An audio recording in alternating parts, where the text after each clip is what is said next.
if you can go back to the very beginning of this, how do you think this should have played out? Because I always question in my mind that when I go back, I look at what happened, I look at the initial stories with Nolan, and you guys knew him, right? I didn't know him. I know none of you guys. I just had a chance to meet you guys more recently. But how do you think this should have gone? If you could control the environment, Nolan is found deceased. How do you guys think that this should have been put out to the world? Well, first off, like I wish we would have never, like I think about this every day, like I wish we would have never went out on the 4th of July because I know this wouldn't have happened. Nolan wouldn't be gone. And like, it's really hard to think about because it's like, I wish I would have done this different, or I wish I would have done that different, because now one of my brothers like passed away. But I think from the beginning, I'm glad that I called the Coast Guard, and I'm glad that we came together as a group, even from the first day when people started texting us things, saying, you know, crazy things. But I wish it wouldn't have been reported as some type of race thing. I think it's really bad that like people are pushing the narrative, oh, this is a race thing. Well, obviously it's not. I mean, this is like a brother to us. I mean, Nolan's no different than anyone else in our group. And I just wish this wasn't pushed on the media as, oh, this is, or this is, you know, like in the beginning it was like 4 guys went to a stranded island and dumped Nolan at the island and just left him there. Like even from the beginning, it was just like this thing, and no one had facts, and they were just pushing this horrible narrative, all lies about everyone, and it's sick. So I wish that would have been completely different. I'm glad I called the Coast Guard. I'm glad I made the first contact within all of this. I'm glad I was the first one that called Christine Wells that night and told her that we haven't heard from her son. And I'm glad that I did all of that, but I hate the way this has been perceived by the media and portrayed. This has like been absolutely horrible with the way and the things that they've said to us and done. But other than that, I mean, there's not much I would change from my point of view and my friend's point of view. I think we did everything right, and I know we did nothing wrong. I also want to say, I think it's so criminal that they took something so anti-racist and flipped it into something super racist. Like they took, this is the definition of anti-racism. I mean, that we did not look at Nolan any different than I looked at him, or even you. You know, this is literally our brother. I mean, like we stated, we did not treat him any different. We didn't treat Trayson any different. We don't treat Trayson any different. And they just flipped it. And I just think that is so wild that they're pushing this thing that they're saying, oh, they want to end racism and all this stuff. Well, they're the one pushing it. They're pushing the racism. Who's they? And I just think that's kind of crazy. Morgan, what's your thoughts on this? How does it affect you? I mean, first I want to say, I wish this would have never happened. I wish Nolan would still be here with us today. And, but in my opinion, I think that the media, they shouldn't have pushed a narrative from so early. I think that they should have let the local officials do their job, let them release statements, and then, I mean, the media is obviously going to see that, and then do whatever they do. But that's what I mean. I trust the local officials. Wow, let's go here. Homegirls she got sentenced. She got less than a year to do. Yes, they gave her 4 years credit. I don't even know what to say at this point, y'all. I don't know what to say. I don't know what to say. I just don't understand why. Uh-oh. Is it happening? Oh, we get the Snyderverse back. Oh my God, is it happening? Is it gonna happen? Are we gonna get the return of the Snyderverse, nigga? That's the word of the street. Word of the street. We might get this shit back for real. Wait.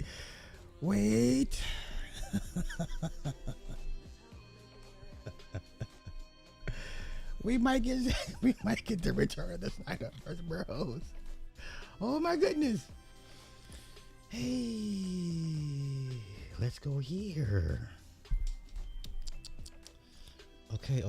Oh, so I'm gonna put it behind the paywall. Come on, man. We can't do this. Don't put it behind the paywall. Don't put it behind the paywall. Described as a hero's welcome while hosting a screening of John Boorman's 1981 classic Excalibur for employees.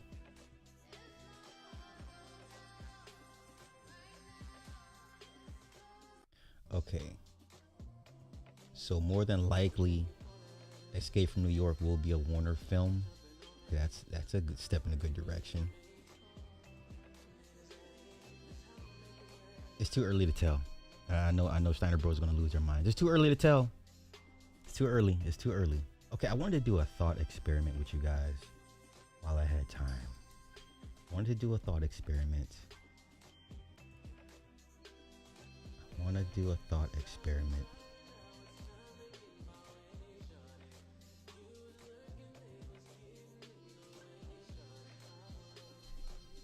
So what they're saying is, with Zach, Snyder received a hero's welcome at the event. Spy said as a full house of motion picture employees and guests converged, some even standing for a Q&A between the Man of Steel director and studio bosses Michael DeLuca and Pam Abdi. No cameras were allowed, we hear, but popcorn and candy was served. Oh my goodness. It's coming, y'all. It's coming.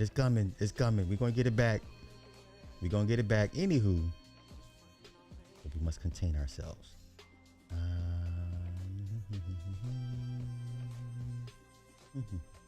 Yeah, I wanted to do a thought experiment with y'all. What I'm going to do, I'm going to ask you guys what do y'all want to see? What content you want me to cover? And I'm asking for a reason. I'll give my own thoughts.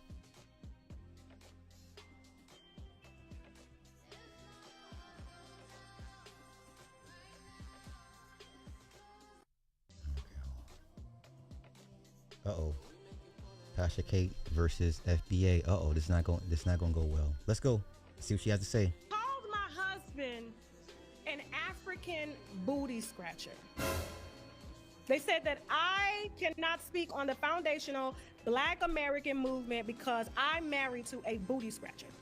Here's what I think about the FBA movement and any other movement that has to do with Young Pharaoh, Brother Polite, Dr. Umar Johnson. But that has nothing to do with Pharaoh Polite. They never pushed FBA. Polite's not, I believe Polite is something else. He's not Black American. But those men have never pushed, and Umar's a Pan-Africanist. So you're seeing how the narrative and the conversation is already being purposely misconstrued or purposely derailed just to go at FBA. I'm just watching this thing from the bleachers or from the skybox, but she doesn't understand what the FBA movement is all about. All she knows is she's offended because her husband's an African, and people are starting to say, hey, ain't you married to an African? But let's go. All of these movements that y'all look up to, all these men, okay, that I guess guide you to help elevate your consciousness. Here's what I would say about the FBA movement. It's no different than the KKK. Meant to divide, meant to separate you, to isolate you, to have you looking at other races that look like you and hating them for no reason. That is the same foundation and principles. Now, I can't recall that Black Americans went around hating other races. We're the most accepting of any and everybody, and that's our problem, is that we don't delineate. I can't wait to hear Tariq chime in on this. This is very divisive in what she's saying in herself. Once again, her allegiance is to her African husband, so she got to ride for him, which I get. But if you're gonna spit this rhetoric, at least be halfway cognizant and knowledgeable of what you're talking about. But let's continue. That the Ku Klux Klan build themselves on, which is protecting their whiteness, their pureness, not knowing that they are not pure. It's a lie. And I don't get involved in these types of conversations because it's ridiculous. But and it's very unintelligent to talk about, to even speak on. That I would deny my own children, my own grandfather, my own mother, just to protect what? A movement? Y'all put food on my plate? Y'all don't pay none of my bills? Y'all sitting in living rooms with bonnets on, causing division because you angry, trying to be accepted no different than a gang on gang crime when you got them little boys in Chicago or any other city taking each other out over what? Just because you look different? Crime is down in Chicago and has been steadily going down for the last few years. You got to find another trope. The Chicago violence trope is old. It's dated. It's tired.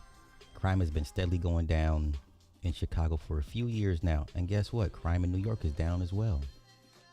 But let's continue. Let's You continue. said something, now we got adults actually doing this. We have an announcement. Oh, okay. Somebody did that. Okay. Very, very divisive. Here we go. The definition of loud and wrong. She's on here crashing out over that bushmeat. Oh, Lord. Oh. Her Nigerian husband family can't stand her, but she got smoked for an entire lineage. Yet, yeah, she's stupid. Now you're truly isolated yourself. I mean, I would say the majority of her audience would fall under FBA. This is the same woman who said her husband's family didn't like her at first because she was a Negro. She has taken on their ideology for years. She said we have no culture. Africans are cultural about family, kidnapping, keeping people in slave dungeons chained like animals for months before selling them to the Arabs and the white man sounds more clannish to me. Oh, these tweets, 2012, long before FBA, how they was really talking about us before we started checking them.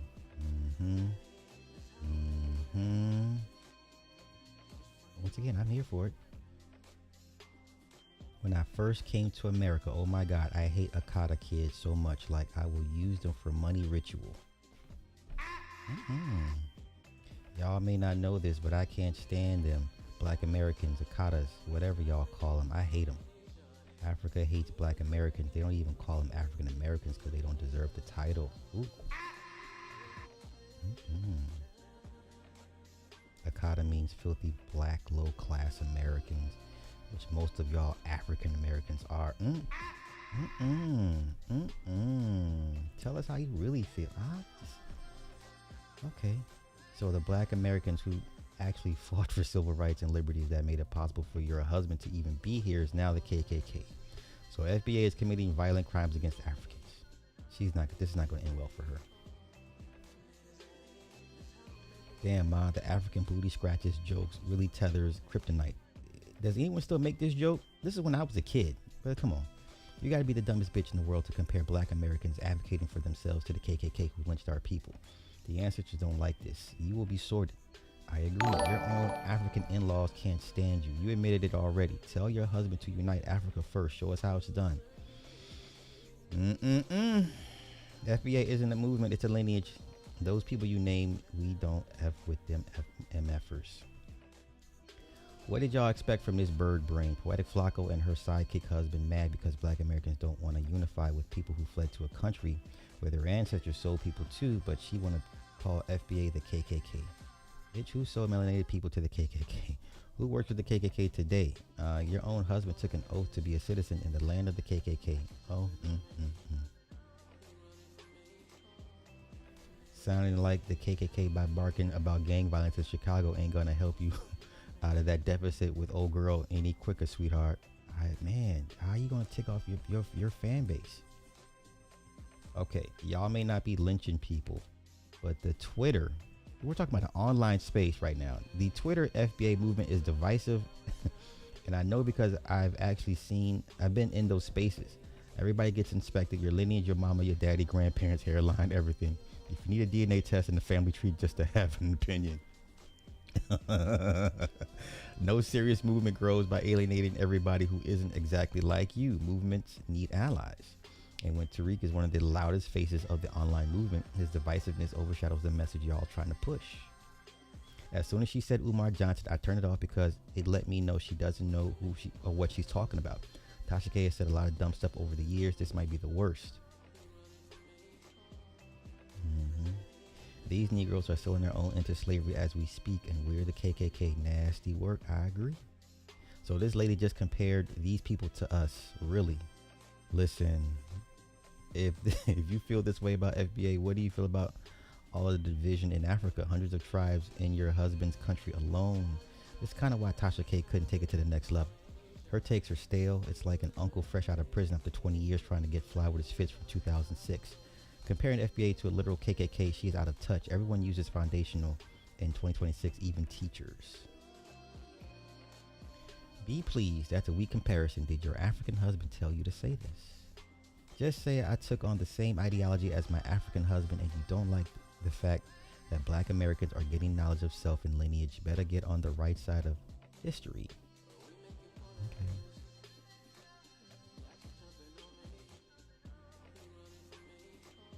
And you're right. We don't put food on your table or pay your bills because you doing that for Cardi B, ma'am. And Africans don't pay FBA bills or put food on our FBA tables neither. And Africans over in Africa been divided in Africa, goofy. Mm-mm-mm. Mm-mm-mm. Damn, so know that we're not playing the Captain Avengers superheroes anymore. Now we're now the KKK. Mm-mm-mm. Always some slow bit who been babbling so much they don't even know what's really going on. Somebody should have told her what happens when you lie on foundational Americans. Okay. I personally think this whole I think it meant to say diaspora war is ridiculous. But comparing FBA to the KKK is dumb as hell, because if the KKK had their way, they would snatch your big mouth black goofy ass up and hang you from a tree, then post it on Truth Social. FBA has nothing to do with any brother you mentioned. We don't hate other people of color. They disrespect, disregard, and marginalize us, so we stepping away from them, period. Who sent her?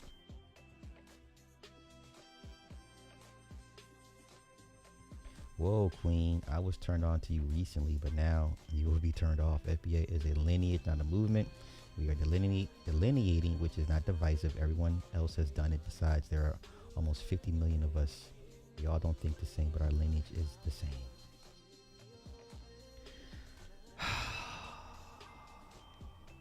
Wow. Damn, I never knew you were this stupid. I'm a foundational black American. This only means I am a descendant of U.S. slavery. This is needed for several reasons, including reparations and to prevent our erasure. You're an idiot to compromise or just looking for attention. Okay. Nearly 60 years of segregation, and we're already separating ourselves out. Time to start educating a lot of people one by one. Tasha, respectfully stay out of this. You don't know what you're talking about. I'm a supporter, but you will lose fans talking about this. Be careful. She sure will.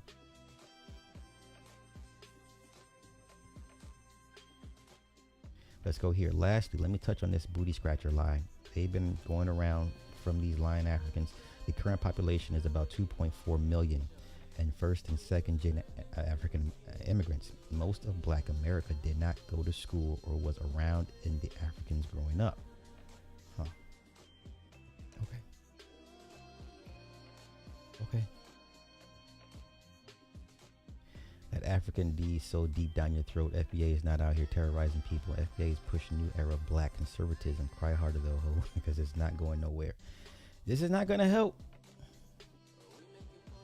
You might as well invite Tommy Sotomayor on your show if you're going to use his talking points. Okay. Hey, man, listen, I'm just here. All that bush meat and musty and goosey, you tripping. You pandering now. She sounded so sloppy and foolish. FBA is a lineage of non-immigrant black Americans that were both before and during the founding of America. Nothing else. There's no hate to others. Cut the BS and show respect. Okay. Okay. Okay. Hey, man, listen. I'm just seeing what's out here. Please don't shoot the messenger. I get it. It's Sparta, but I'm just saying.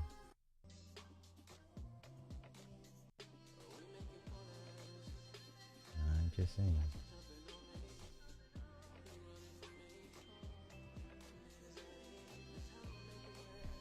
Let me see what else out there.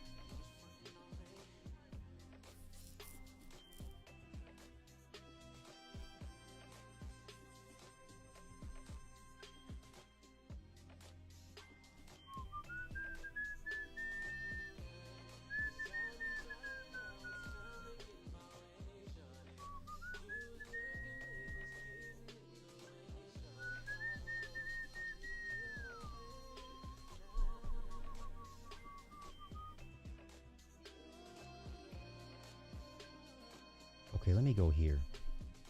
So once again, I gotta come back to the Zack Snyder thing because this is crazy. Okay, a certain someone, Tatiana Siegel, decided to go in detail about what happened at the Zack Snyder visit at WB. She thinks Zack was there or Escape from New York. Zach screened Excalibur though. Yeah, that's what they're pretty much saying. Yeah, he screened the movie. Okay. So Monday night, the major signed the studio and its once favorite son are ready to bury the hatchet.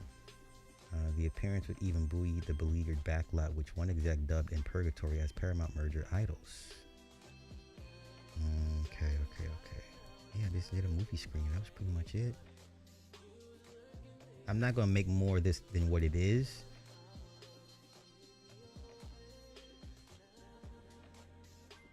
Yeah, I'm not gonna make more of this of what it is until we get actual confirmation. All the guys are gonna just go nuts with this backstory, and I'm here for it. Okay, let's continue.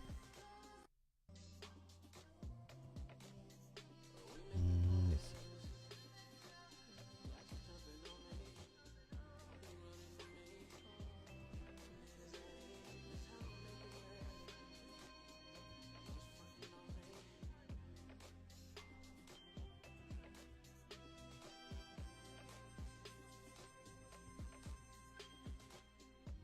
Now, piggybacking off the whole Dion thing from Homeboy last night. Let's go here. What's the first thing that comes to mind when you see this? You're going to sit here and tell me this is a genuine relationship, a genuinely intimate relationship. This man is missing 2 toes, half a calf muscle, had his bladder removed, is on blood thinners for life, and may or may not have diabetes, which leads to erectile dysfunction. So you're going to sit here and try to tell me this is a genuinely intimate, affectionate relationship. Hey, two things can be true. What do the people say? What do the people say? Love and happiness, you can still win even after retirement. Love seeing granddaughters and grandfathers showing love. Oh no. Let's go here. I like this take. Honestly, I look at it and nothing jumps out at me. I don't get gold digger vibes, but neither do I get sincere, pure love vibes either. Good luck to them though. They look happy. I still got time. Everyone looks happy. 2 people enjoying each other. Love to see it. And that may be true. Uh-oh. Somebody said Epstein. Oh, no. Uh-oh. Uh-oh. Somebody said Epstein. Okay. Now, let's compare that to Rick Ross. Oh my God, this is so cringe. This is so cringe. This is so cringe. This is so cringe. This is so cringe.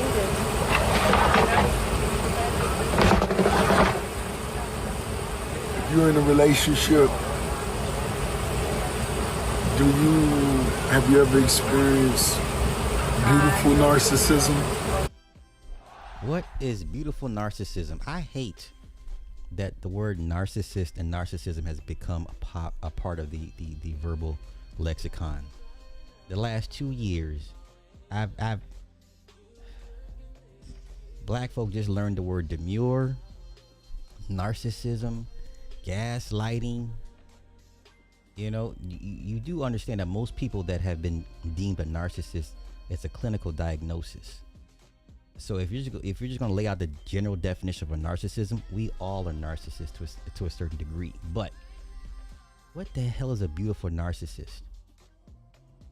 What in the hell is a beautiful narcissist? This is the dumbest Narcissistic ways. Looking at it.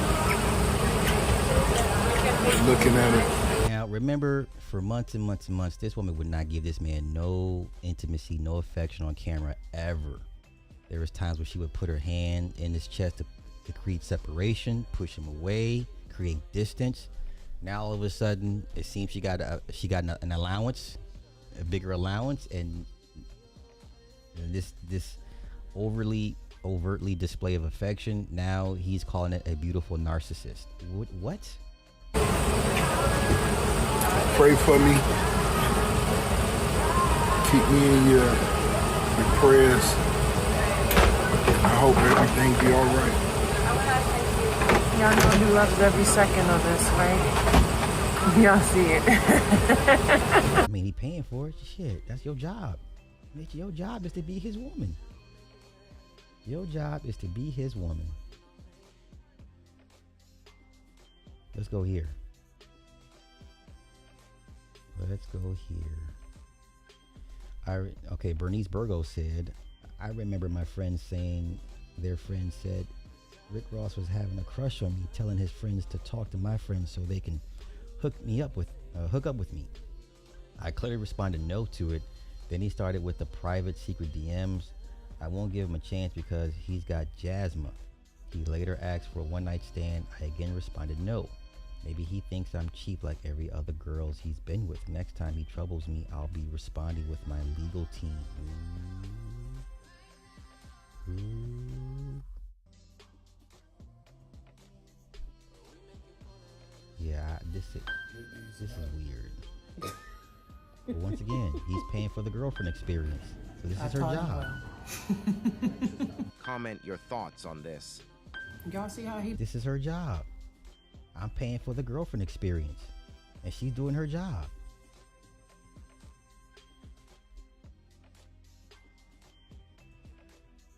A beautiful narcissist. Ladies, so if you display this type of a genuine affection for your man, you may be deemed a beautiful narcissist.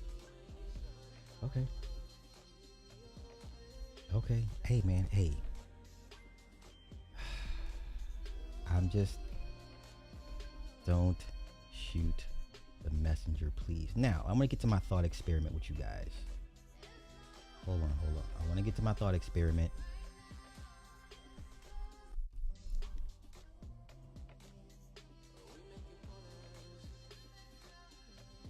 Okay, wait. Let me see something.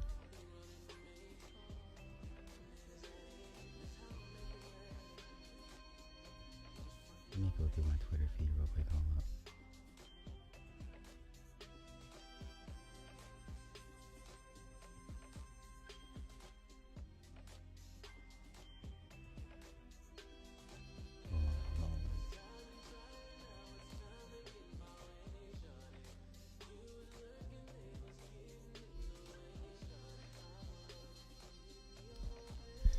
Let's see.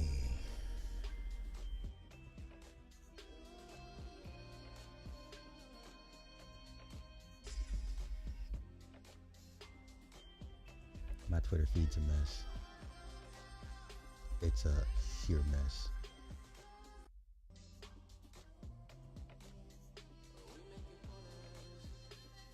Okay, Fallout Season 3. Cool, we're getting that.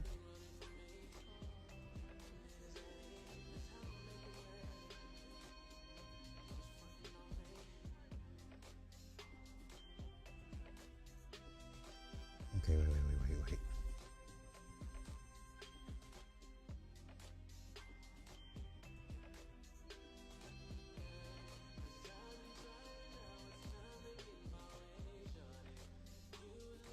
Look at this guy here.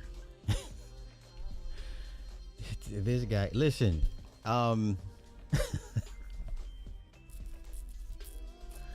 maybe I can't speak for everybody. I can only speak for myself.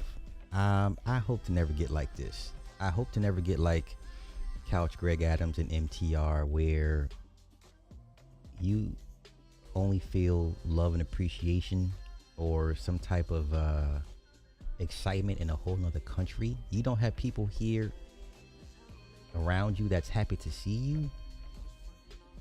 Now, once again, I'm speaking for myself, okay? I hope to never get to this point where I'm so happy a whole nother tribe of people are happy to see me. That's not good. This is me speaking now. Once again, I don't, this is cringe to me. Good. What is your name? Anna. All right, good. My name is Greg. Where are you from? China. Beijing? Honan. Other than that, when you have a camera in your hand, everybody stops and watches you. We are doing our social practice of our summer vacation, so can we make an interview? You can interview me, yes. Is this your first time in Beijing? Yes. Oh, today? Good talking to you. That's my early opinions about what's going on here. Hello. Let's take You want to take a photo with me? Okay. I don't want to be famous. I'm good. You will never catch me walking down the street, anybody's street, with a camera in my hand. The only time I do that is when I'm out during my walks. It's 105 degrees out. That means nobody's out walking except me and the homeless people. So nobody's gonna run up to me asking for. So I'll do my little shorts. I do my little 1 minute shorts, and I put my phone back up and I get to my walk. But you'll never catch me just out and about with a camera making content on the I just cannot do that. I cannot do that. God bless y'all that can do that. I refuse. But let's continue. Good. Okay, thank you. Thank you very much. Hello. I can't do Hello. it. I can't do it. You gonna take a picture with me? Yeah. Okay, good. Hold on. Hey, real talk. The only people that are out during midday, so after this stream, guess what I'm gonna go do? I'm gonna go for my walk. I like to go tanning, right? And the only people that are out when it's 100 degrees are homeless people. And then and I just be walking, man, and I just do my little walks, and so I'm more than sure to people driving by I look like a homeless person. I get it. I got my shirt off, I got my shorts on, I got a drink in my hand, and I'm walking. So yeah, and listen, I've seen homeless couples, I mean laid up, man and woman laid up with a blanket in the shade, hugged up, like legit hugged up. And I've seen homeless men. There's like this group of homeless people like a few blocks away from me at this gas station. They congregate there all the time. They use the water from the air and air pump. You know, it pumps out water. They be, you know, they clean themselves. Listen, you see a lot of shit when you just out walking. Like when you really like stop and look at stuff. And I'm not saying I live in a bad area. I don't. But the homelessness is everywhere. Everywhere. Nonetheless, I could see how I would look like a homeless person. But and I'm the only black. Nope. There's another black couple a couple blocks around the corner from me. So in maybe say like a 10 block radius, 2 black families, and I'm one of them. But nonetheless, getting back to this, I can't do this. 他说啥你能听懂吗？他这是啥呀？他这前置摄像头啊？对，他这是拉胶。对，他属于铁类。I don't want fame. I listen. I'd rather have $100 million in my account and nobody know who the hell I am. I do not desire fame. I don't want people to recognize me. I'm cool. That makes me nervous. I get nervous when people say, "Yo, I've been watching you for years." I just like, what? What do you mean you've been watching me for years? Watching me how? It makes me uncomfortable. And there's no diss to anybody, but that makes me uncomfortable. I've had maybe 3 times people have claimed to recognize me. I'm like, who? No, it's not. Who is this? I'm not who you're looking for. I'll change the voice. I'll shrink. I'll put my head down. I'll be like Clark Kent. I don't know this sly person. Who? Are you sure you got the right person? I will flip it on you so quick. And you'll be like, oh, damn, my bad, man. I'm sorry. You look like somebody I know. I used to watch. I'm like, that's okay. It's okay, pal. Hey, we all make mistakes. No. Okay. All right, thank you very much. Bye-bye. Thank you. You want a picture too? I don't want this type of fame. Thank you. Bye-bye. You're a novelty to these people. Look at the black man. They don't know who the fuck you are. They just see a black man. You're a novelty piece. And if that's how you wish to be seen and looked upon, that's great. Yeah, 105. Man, listen. The hotter the better. Yes, I wear a bucket hat, but I don't have those big ass. I don't have an umbrella. I laugh at people when I see with them walking with umbrellas. I laugh at those people. I mean, the super big ass straw hats. I'm like, why are you even out here? I love the heat.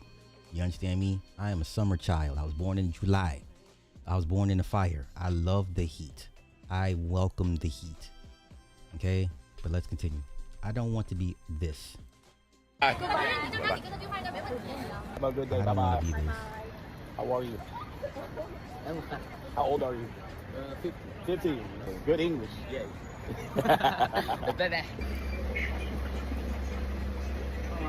You're like the animal in the zoo. Hey, everybody, let's go look at the. I don't know, look, whatever. Look at the giraffe. Like, this is no. I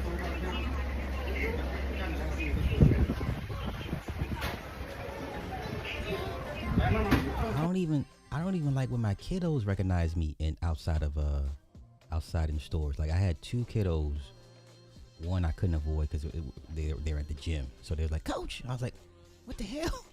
So, but other times, if they thought they saw me, I'm like, nah, it wasn't me. Like, I do not want to be recognized at all. I'm not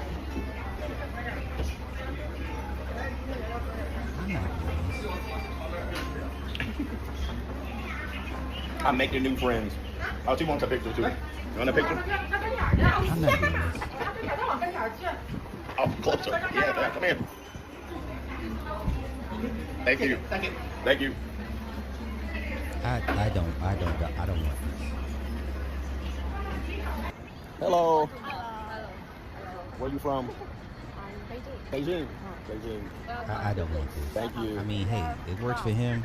I don't want fame in no shape, form, or fashion. I'm good. Y'all got it. Y'all good. I refuse. I refuse.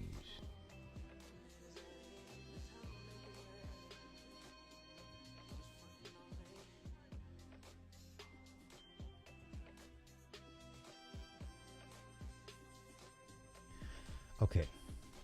Oh, remember this video? Because y'all kept saying sue the cop for what? Remember this video? We just played it a couple days ago when he, pretty much, did the young black girl pretty dirty. I need to call mama. No. Remember this video? Stop. Stop, what am I doing? Oh, no. Stop. Oh, my God, this is illegal. One I need to resisting. call my mama. I don't give a Turn around. I didn't even do Turn shit. around. This is illegal. Turn around. Turn around. You cannot punch me. So somebody had made the comments, you need to sue them. Sue what? What are you going to sue? There's no fear in suing them. That's why I am for removing qualified immunity from all law enforcement. I'm for taking their pensions, or if you're going to sue them, be allowed to sue their pensions. I guarantee that attitude would change overnight. Knowing you could take money directly out of their pockets and not have the city pay for it. But sue him for what? What's that going to do to him? I need to call my mama. What's that going to do to him? I'll punch you again if you don't turn around. Turn around. Can I call my mama? No, we're past No, that. you just punched me in my head. No, okay. Now this is Brandon Tatum's type of content, because he's openly bragged about punching possible suspects while handcuffed. Same thing with that other bitch ass nigga Charles Tyler Faulkner. Yeah, Charles, that he another fuck nigga. Used to brag about openly beating up people as a cop. Yeah, I'm all for removing qualified immunity and start going and be able to go after their pensions. I guarantee attitudes would change overnight. Put your hand. You close down.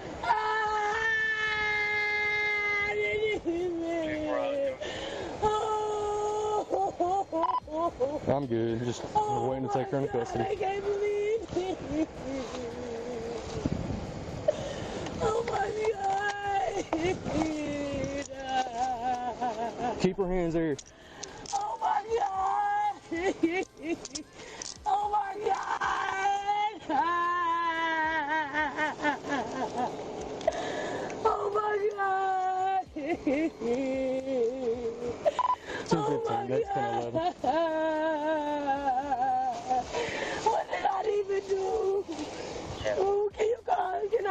No, you ain't getting now.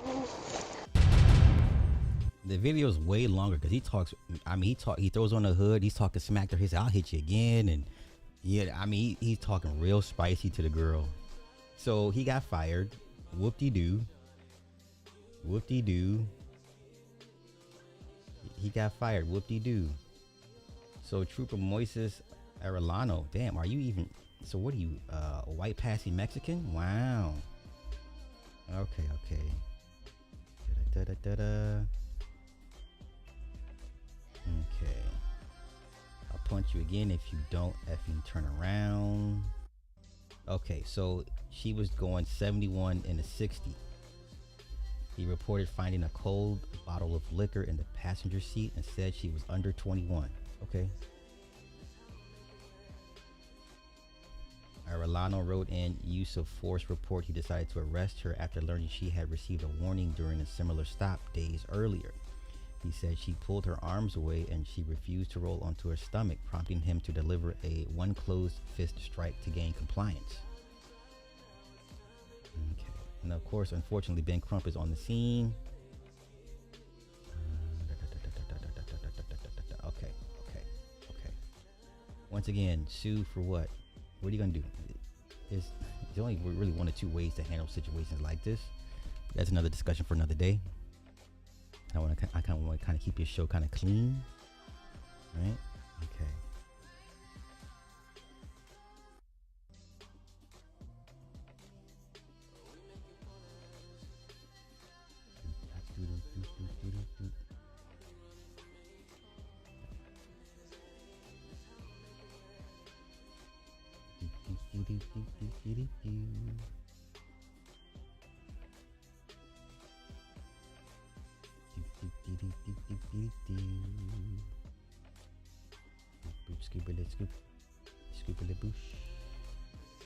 Okay. Hey, one more thing I want to go over. Yeah, they're going crazy over the Zack Snyder thing, man. I'm not mad.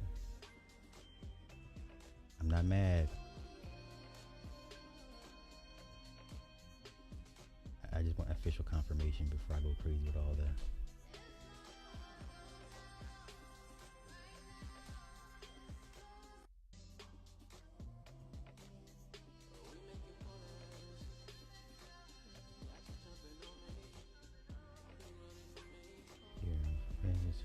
Sentence. Let's go. Hold on, y'all.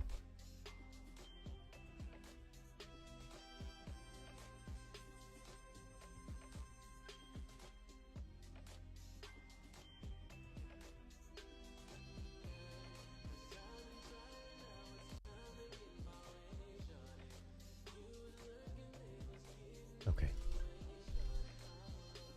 Let's go here. Shit.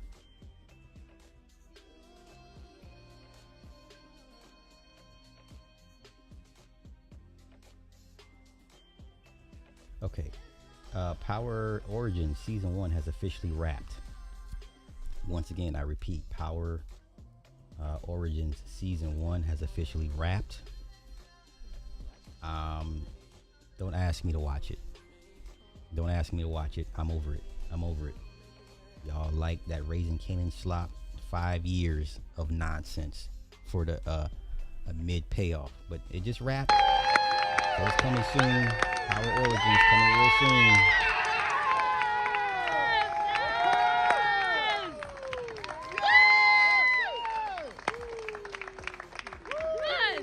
Hey, I'm tired.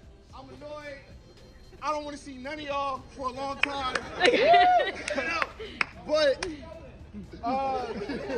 now I don't have words. Thank you. We did I gotta listen to 4 more seasons of this guy. I gotta listen to this young man mumble his lines. Like, I can't. Please don't ask me, Sly, you watching Origins yet? No. What you gonna do to come for me? I cannot. Please don't ask me to stomach another 3 to 4 seasons of this young man mumbling his lines on purpose. We did it. This was a marathon, but we pushed through that shit, and we made some great television. This is the official last shot. Season 1 has officially been wrapped. It's in the can now. It goes into post-production. I think it comes out later on this year. I'm not watching. Please don't ask me. And making television, period, especially with all the shit going on outside right now, is a treat, truthfully. So, you know, continue to move forward with that. I didn't hear about that. Continue to move forward with everything we've impacted and learned from each other. Thank y'all once again for it. And congrats to everybody here at the world.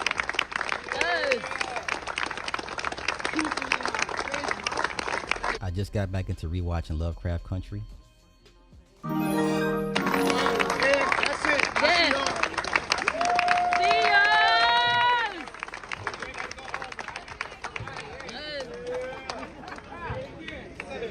Please don't ask me to watch another season. 4 or 5 years of this man slumbling and mumbling his words. I cannot. Yo, Magic, thank you for the 10, brethren. The only thing that was dope about this Raising Kanan show was the first season and the theme song. I'll give it the first 2 seasons. Matter of fact, I liked Marvin's character, his growth development. Marvin's probably the best written character on the show. Uncle Marvin. Lou had a nice little redemption. What's up? Where you at? I see you. Come here. Get in here. Come here.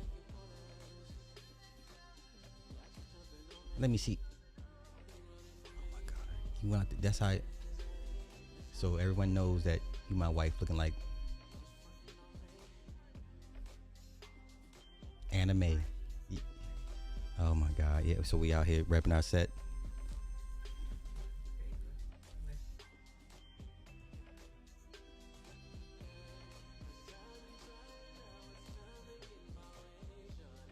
Oh, what they say? You know, you good? What does that mean? You mean they don't? Either they found it or they didn't. Oh, you gotta wait till the results come in. Okay, all right. Huh? All right. Okay, my bad.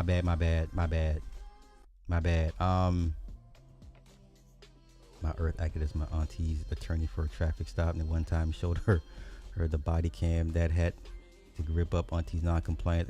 What? Oh no! What is that? No, what is that? What, ma'am? I'm so confused right now. Oh, hey, wait.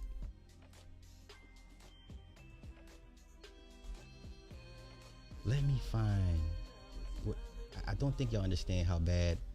I'm not saying the kid's a bad actor. I just need y'all to understand. Kanan.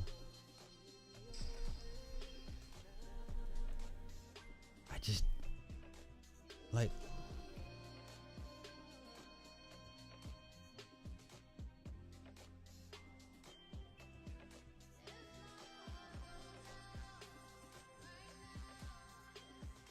Let's go here.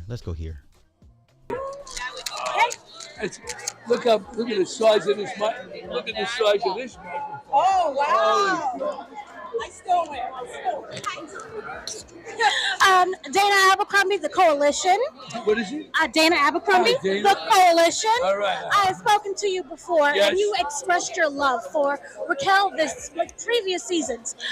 You're now all alone in the sense of there are no allies, and especially feeling betrayed by Raquel.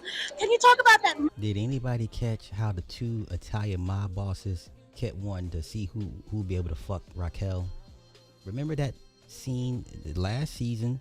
I think it was the finale. Remember they just kept, hey, you know, she got. I see why everybody wants her. She's a piece of ass with that mouth. Like, that's all they saw of her. They never seen her as an equal. You understand? They just saw her as an exotic black woman that a smart mouth somehow is finding a way to make the money. But at the end of the day, all they want to do was sleep with her. And it was like, who can get her first? Right? In the eyes of the men, she was never elevated to their status. They always looked down upon her. Yeah? But getting back to character growth. Marvin and Lou had the best character arcs. Marvin, not accepting Jukes being a lesbian, and then he finally grew to accept her and not let that be his basis of judging her, and he actually began to saw her for who she was, her talent, how sharp and smart she was, right? And he became a better father because of that, and then that helped the little white girl, right? Remember the little white girl that he rescued, right? That's all part of his growth. Lou battling addiction, and wanting to lead the life, then coming back to life, and then, like I said, those two are the best written characters in that entire show. Raquel's Raquel. Raquel's just a grimy, disgusting individual who only cares about getting what she wants. Yes? Mindset coming into season 5. My character is never alone, Dana. You got me mixed up with somebody else. Okay. No, but it is going to be a surprise-filled year. Season. I've been characterizing it by saying, at the readings, we'd get the script, and everybody would be like, "What? Are you kidding? No!" And they would be in shock, the actors. Right. So I can only imagine if the audience is going to be in the same position. Okay. Very excited. And there is a war that is brewing. There's trouble ahead. Yes. Let's put it that way. So what does it feel like you're going to be working now with Kanan? Can you talk about that and how that differs from working with Raquel? Well, Makai, I tell you something. First of all, I talk about the acting truth. But Makai's a special case. I'm looking for the one particular scene, the end scene when Kanan and Raquel are talking at the end, and he's like, "Go do what you got. Do what Stefano wants. I don't want nothing bad to happen to you." Wish I could find that scene. Here we go. This is it. All that wrong shit. This is what I'm looking for. Well, maybe we could do this one thing right. Ain't gotta end like this for you. Ain't gotta end like this for you. Do what Stefano want you to do. Do what Stefano want you to do.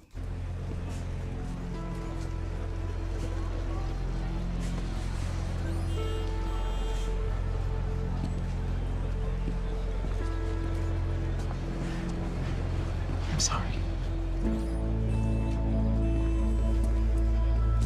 I know I'm gonna get clipped for it, but oh well.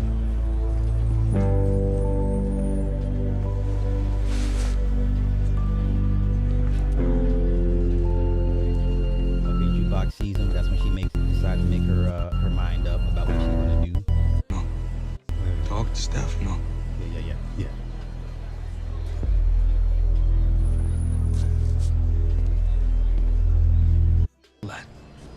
It's too late for all that. Look what I've done. Look what I done. Look what you done.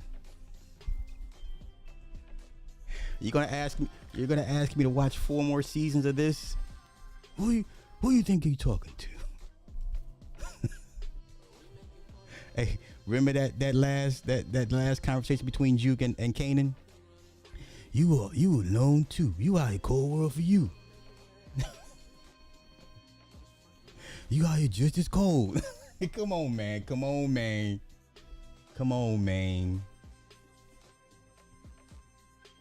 Y'all can't. Please don't ask me. And then guess what I did yesterday? Because I've told y'all I've never got past the first 2 episodes.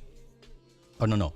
I said I've never got past the first season of Tommy of Power Force. Right? I think it's run for 3 seasons. Guess what I did? I skipped ahead to the very last season finale of season 3. Guess what happens now? Tariq and Tommy about to go back to New York and sell dope. Wow, let's sell all the dope. There's so much dope in the world, in the Power universe. Somebody has to sell it. So Tariq makes a special appearance, saves Tommy's life. The 2 brothers, Jannard and the other brother, the older brother, right?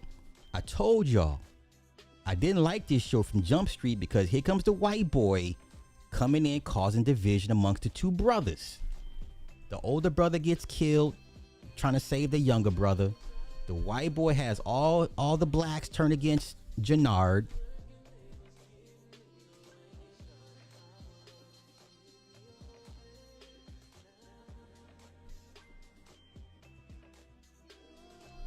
So at the very end, Tariq comes in and they have a conversation about Ghost. And then Tariq convinces Tommy to move back to New York so they can work together and create an empire and a legacy. This is the... Hey, but this is what y'all like. It's okay. Don't ask me to like it. There you go. That's what I want. It's okay for you to like it. Just don't ask me to like it. Don't try to convince me why you like it. Because it's not going to make sense to me because I don't watch TV the way you watch TV. If you like it, that's all that matters.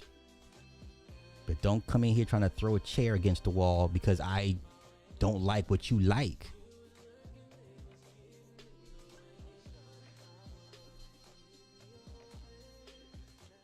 I think The Wire is a pretty good show.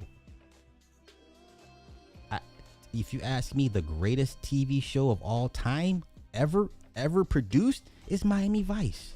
And guess what? I'm not going to ask you to see it my way. Okay? I'm not going to ask you to see it my way. I don't expect you to see it my way. Okay? Some of y'all like Mad Men. Some of y'all like Breaking Bad. Some of y'all Sons of Anarchy. Some of y'all Succession. Some of y'all The Burbs. I don't know. Some of y'all like some Tyler Perry shit. But I know a bad show when I see it and hear it. I know a bad motivation for a terrible villain. I know a good character arc. I know a good redemption story. Some subplots don't matter to me. Let's take The Boys, for example. I like The Boys. But guess what? I didn't care for Kimiko and Frenchie. They spent too much time on Kimiko and Frenchie. Wrap that shit up. Season 3, get them out of here. Either they're gonna be a couple or not. Spent too much time with Kimiko and Frenchie. Huey, all throughout 5 seasons, is a bitch. Star Girl, whatever her name is, treats this man like he's a nobody. Looks down upon this man.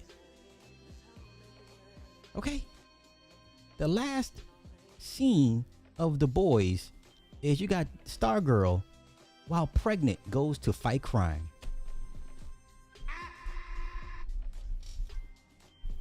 Your pregnant, superpowered wife goes to go fight crime. You're pregnant, ma'am. The Boys used to be a good show until season 3 when it got super apolitical. All the political jokes came in, all the Trump jokes, all the Republican jokes, all the conservative jokes, all the political jokes, right? You know who's my favorite character on The Boys? Homegirl. What's her name? Amanda, the Indian. I loved her. Oh, she had the blood powers. Oh, I loved her. She was my favorite character. But that show used to be good.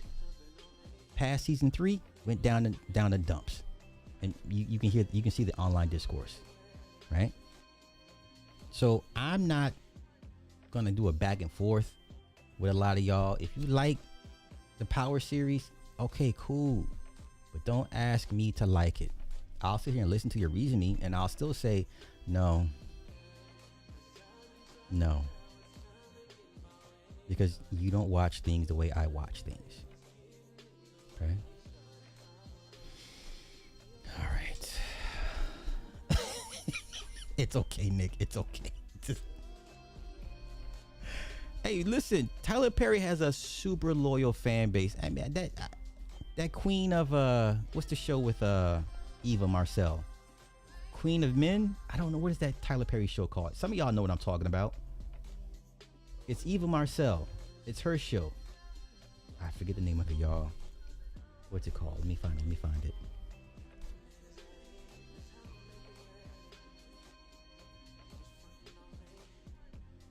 Like, a lot of people like this one particular show.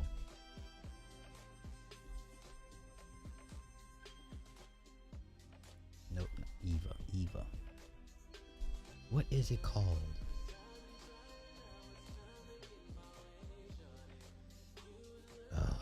I'm gonna find it. Hold up, I'm gonna find it.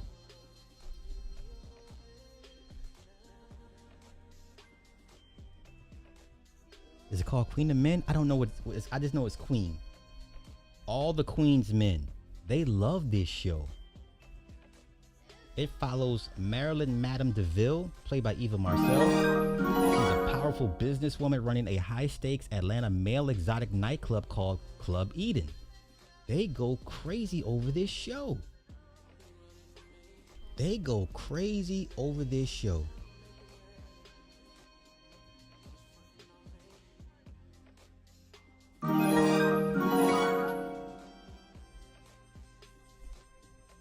They go crazy. I'm not gonna. Oh, wait. I'm trying to get clipped no nudity or nothing like that. So here's season 5. Season 5.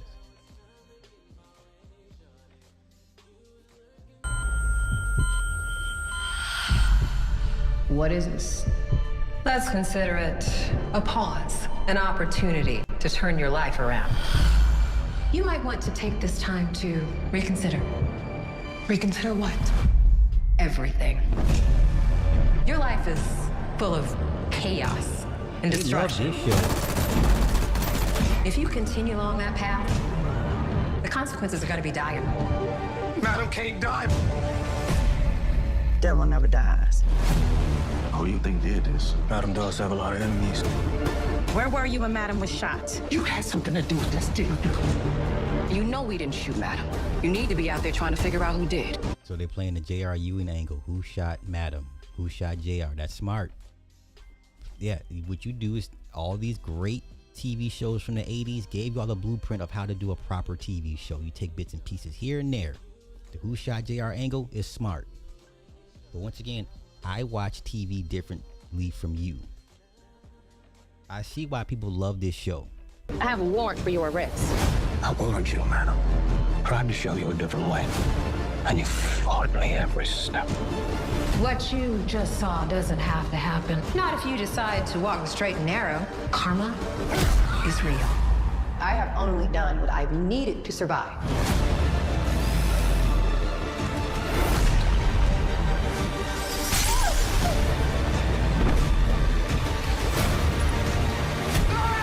Your destiny has... Not my cup of tea, but I get it. Not my cup of tea, but I get it. I get it. I get it. I get it. I get it. I get it. Not my cup of tea, but I get it.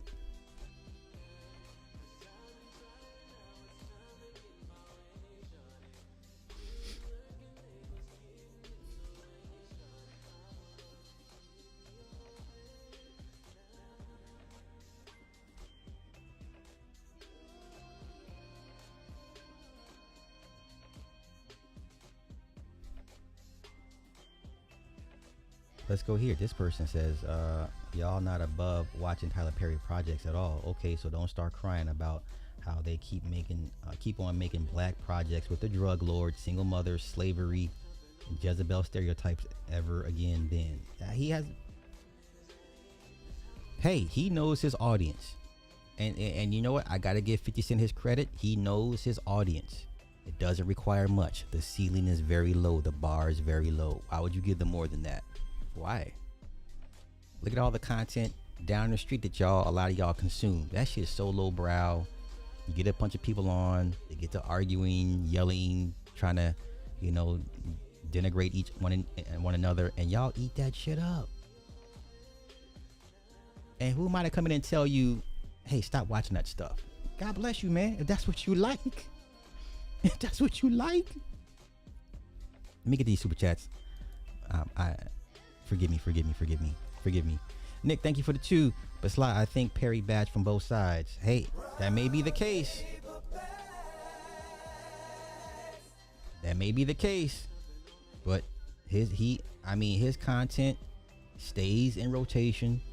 He keeps getting show deals, and he understands to give them just enough. And they love it. I cannot be mad at that. I think the hardest thing for any creator is to have a loyal fan base that will follow you from project to project. and pretty much, consume whatever you put out. And his audience does it. And I think people keep forgetting is that these people have kids and young teens, and they watch these shows with these kids and these teens, and thus you create a brand new fan base coming up, right? Just like how our grandmothers would watch Dynasty, General Hospital, Days of Our Lives. I didn't know what the fuck a Bo and Hope was. Who's Scorpio? Why is Scorpio such a badass? Well, let me see what grandma talking about. And we would sit there and watch this shit at night. We're watching Dynasty, Dallas, Falcons Crest. What we talking? We all grew up on this. Saint Elsewhere. What else? Hill Street Blues. And then you just create a whole new fan base. Now I grew up with these shows. Now I'm like, yeah. Now me, we're pretty much into comic book movies and stuff. But even exposing her to that, now she, has her likes and for certain types of genres of movies. She hates horror. The one movie that I took her to, the Poltergeist remake, really scared her, and she's like, she'll ask us like, Dad, are we gonna go watch a horror movie? I'm like, yeah, okay. She's like, what kind of horror? Because I remember how scared she was of Poltergeist the remake. I was like, oh, that's why. You understand? But we create these next level, these next set of fan bases through our kids by what we consume. So Tyler Perry's not going nowhere no time soon. 50 Cent is not going. The power shit, they're gonna run this shit into the ground, as they should. But don't ask me to agree with you because you think it's a great show. Like if you're sitting here comparing now OG Power compared to the greatest of the great TV shows, first 3 seasons is on point. After that, stop playing with me. Stop. First 3 seasons of Power is pretty good. After that, there's no conversation to be had. Okay? But once again, we're talking urban versus non-urban content consumption. And I keep asking the question, where are these smart, intelligent black showrunners, creators, writers, screenwriters? How come they can't come together for some odd reason and give you a smart, funny, witty, engaging black show?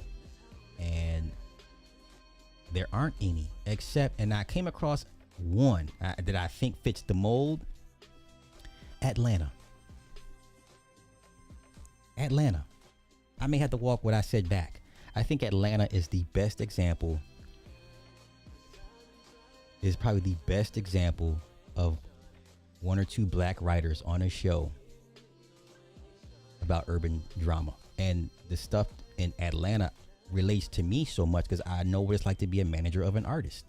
All that shit that Paperboy was doing, that Homeboy was going through, I've been there, done that. That's why the show resonates with me so deeply.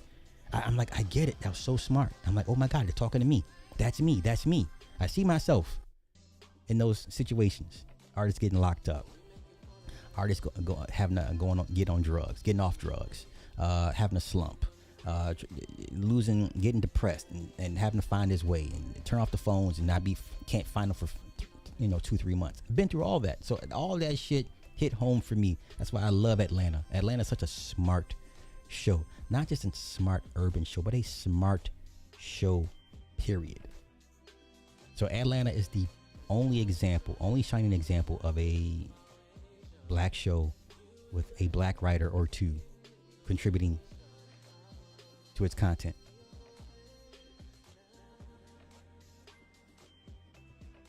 Now, there's no discussion you could ever have with me to sit here and tell me the Power shows are as good as Atlanta. You're out your fucking mind. Where? Never. Atlanta is a far better show series than any of the Power shows ever. Hands down, bar none. But once again, I understand the allure and the appeal of the Power shows. It's very low bass, low vibration, doesn't ask much of anything from you. But okay, let's go here. Let's see. Could you see actress Patina playing Storm in X-Men? She's too old, sir. She's too old. They want Jamie Lawson for the role. Well, a lot of rumblings. They want Jamie Lawson for the role. Patina's too old. Patina, y'all didn't watch Hunger Games? She was in the Hunger Games. She was in the Hunger Games. I think it was Mockingbird Part 1. We'll go take a look. Let's see here. What else you got? I take that back. Patina could play Misty Knight. That's not a character nobody wants to see. For what? Bring her into what universe? For what? Why would we need to introduce Misty Knight? For what? I mean, I hear what you're saying, but give me the angle you would bring in Misty Knight. For what? For whose agenda? For who? What? She's attached to Luke Cage. They're not doing any more Disney Plus TV series. That shit's done. That's why we're not gonna get a Moon Knight season 2. Whatever's left has been shot. You're gonna get that WandaVision you're gonna get that crap Vision Quest. But after that, no more Disney Plus TV shows, Marvel wise. It's too much homework for the casual goer. So there's no need to introduce Misty Knight. For what? What the platform you're gonna use to bring her in? Based off what? Most people don't know who the fuck Misty Knight is anyway. So that's not gonna work. But I hear what you're saying though. I hear what you're saying. Atlanta had a lot of relatable characters. Man, listen, all them situations they went through, you know somebody, or you went through it yourself if you were in the music business. I agree. Grand Pooba, thank you. Most TV shows suck at the third season. Yeah. Because most people don't have the foresight to think past three to 4 seasons, and then the money's coming in. People kind of get lazy or lose sight. I mean, look at George R.R. Martin. You're not gonna get that last book. That man will be dead. Somebody else will have to come in and finish that book. Wait, matter of fact, what is that book? What's that last book he's been working on forever? What is it called? Hold up. Let me tell you. What book is George R.R. Martin still working on? This man got a shitload of money. He makes $20 million a year from the HBO series of his shows. The Winds of Winter. You're not getting this. So he's primarily working on the Winds of Winter and still working on Blood and Fire. You're not going to get this until after he's dead. That man is 77 years old. He's got all the money in the world. He's got all the vices at his disposal. He's not. Where's the motivation? And the part of the problem with George R.R. Martin is he doesn't want to bring anybody on to help him. That's the big problem. He won't bring in somebody to come help him finish the work. And I get it. But this man's going to be long dead before we get the conclusion of the Winds of Winter and Blood and Fire. It's just not going to happen. Not while he's alive. You understand?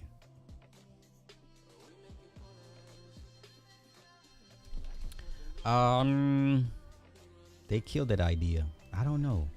I know they had the original premise of him bringing them back was nixed.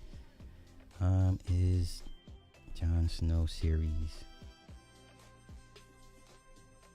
I think it was canceled. Yeah, they canceled that shit. Yeah. They couldn't find the right story to tell. So let's go here.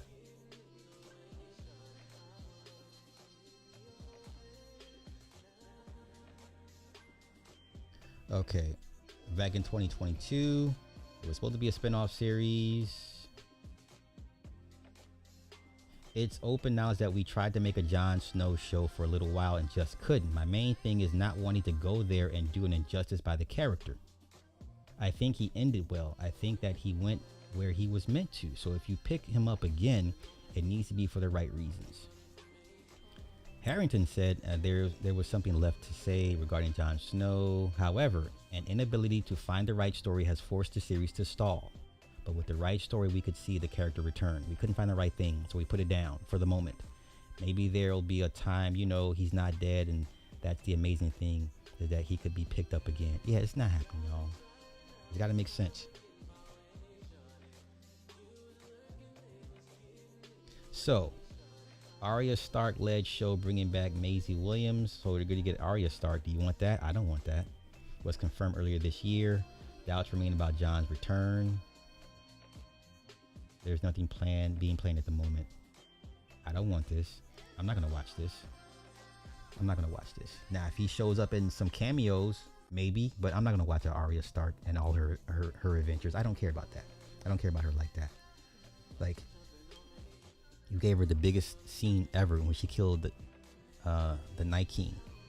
Like, let her have that and let her sail off. I don't want to see her adventures at this point. She did, I think she, had the biggest moment of the series, killing the Night King. I don't want to see Arya Stark. I'm good.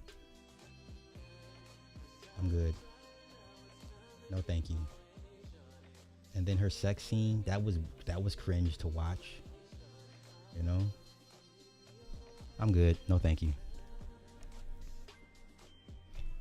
Yeah, it's not gonna happen until after he's dead. So that man has no motivation. There's no motivation.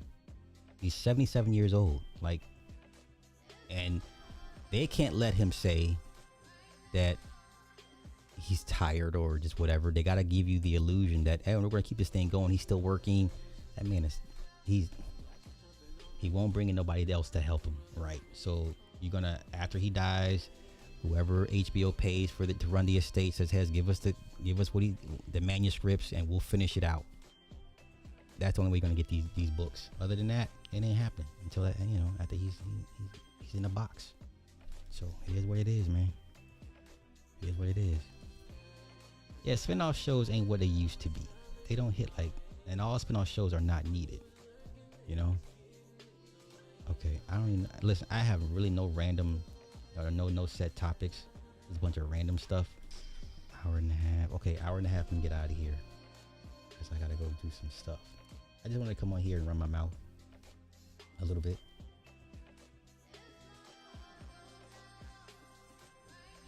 And listen to her clink and clank the pans while she's cooking, which is always a good thing. What is this? I don't care about that. Okay, what is this? Looks safe. Instagram, blah, blah, blah.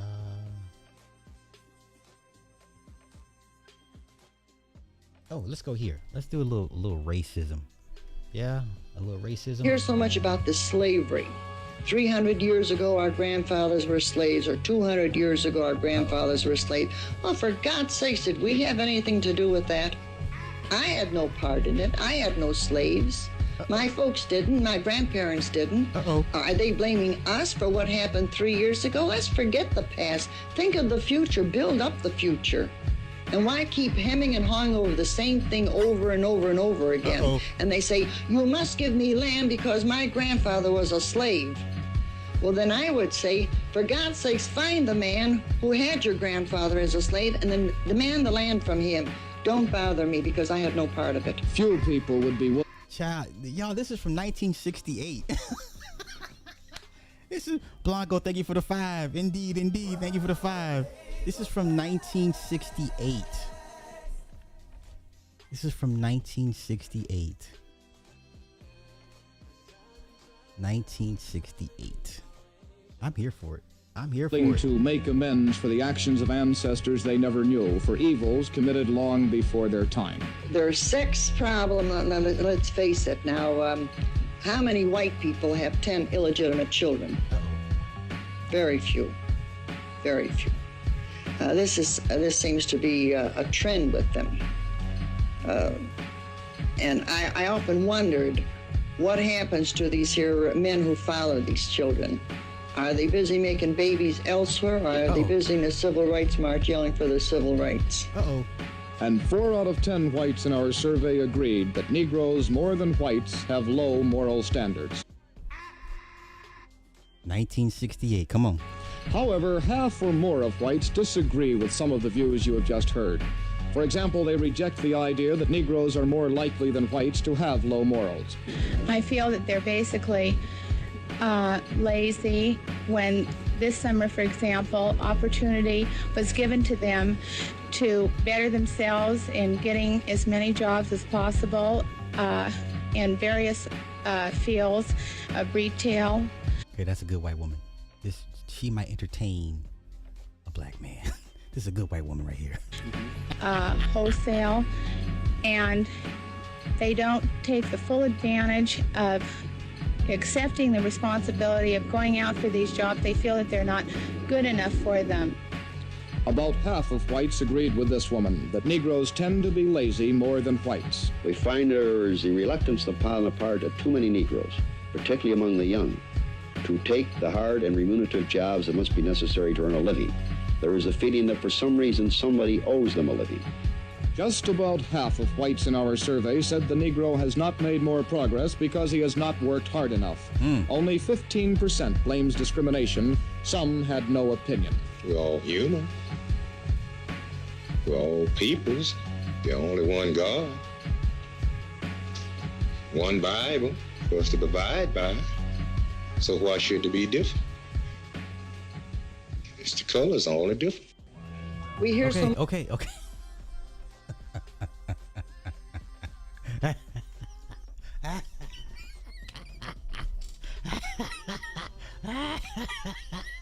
1968.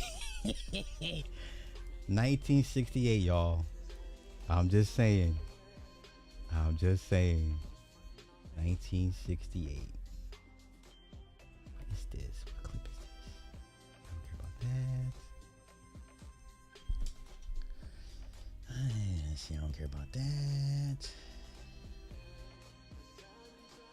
Do I care about this? I don't care about that either. Okay, I really don't have much of anything at this point now.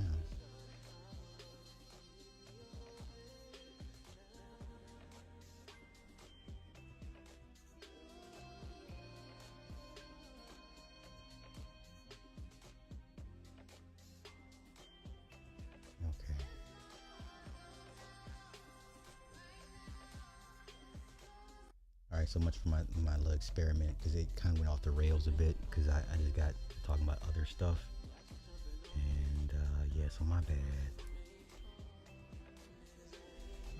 Let me find that soft white underbelly. I saw somebody talking about it. Let me see what the girl was talking about, her daddy from the singing group. Let's see her throw her dad under the bus. Let's see how bad it is.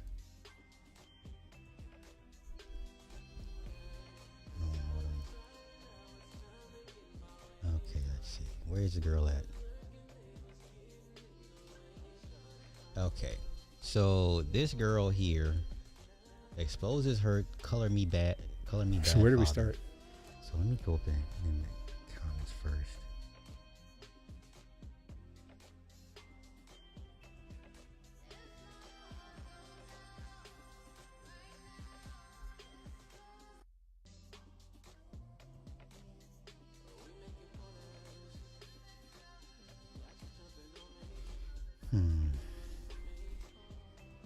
His name, color me bad, Kevin Thornton, the brother, right?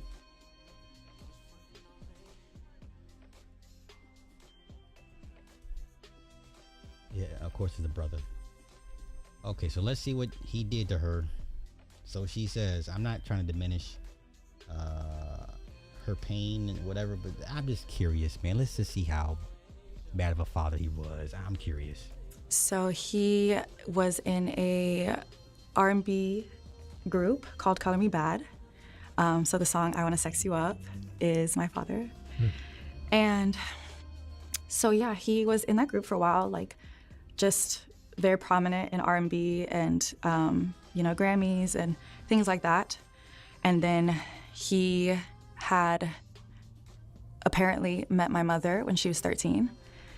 They're 7 years apart. Oh God. Okay, he did it. he did it. He's guilty. Jeezy Pete.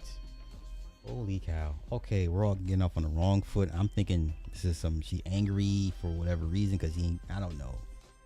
He didn't give her a big enough allowance. I don't know. math, and I didn't really do the math on that until I kind of thought about it a little more. But yes, they had met when she was 13. There's a picture of them when she was 15, 16, still on their Facebook. And she had my sister, Destiny, when she was 19. And he had come back at that time when he had my sister and to California. That's where my mom was living. And, you know, changed his life around, said he was done with the music industry, said, you know, he's changing his life around, like begged for God to come into his life and, you know, said that that is what happened. That's the story, you know, I was told. And he decided like to marry my mom and do the right thing and, you know, be in this family and make it work and stuff. And, you know, said he's in love with her. And yeah, so then growing up, my dad had other kids from different women. So that's my brother and my other sister. And when all that happened, they got custody of all the kids, and we all grew up together. I love my siblings very much. They are my rock and they're my everything. But they went through some crazy things as well. My brother, because my sister and my brother were on my dad's side, my mom definitely treated them. Butterfly tattoo. Okay, let's go. Subhuman. She would keep my brother in a room, like in his room, and lock him in his room for days, to the point where he would, like, go to the, you know, shit himself in the corner of the room because he didn't have anything. He didn't have like a bucket or anything. He just stayed there. No food? Mm-mm. Not that I can recall. He would just be there. And then she let him out. And yeah, and then my sister Brianna, she would treat her like a slave, quite literally. She had made her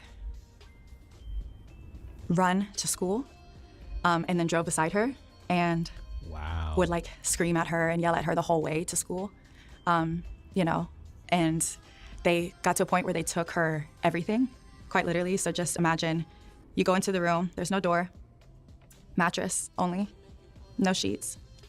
They cut her hair. They gave her one outfit to wear for church, one outfit to wear for the whole week for school.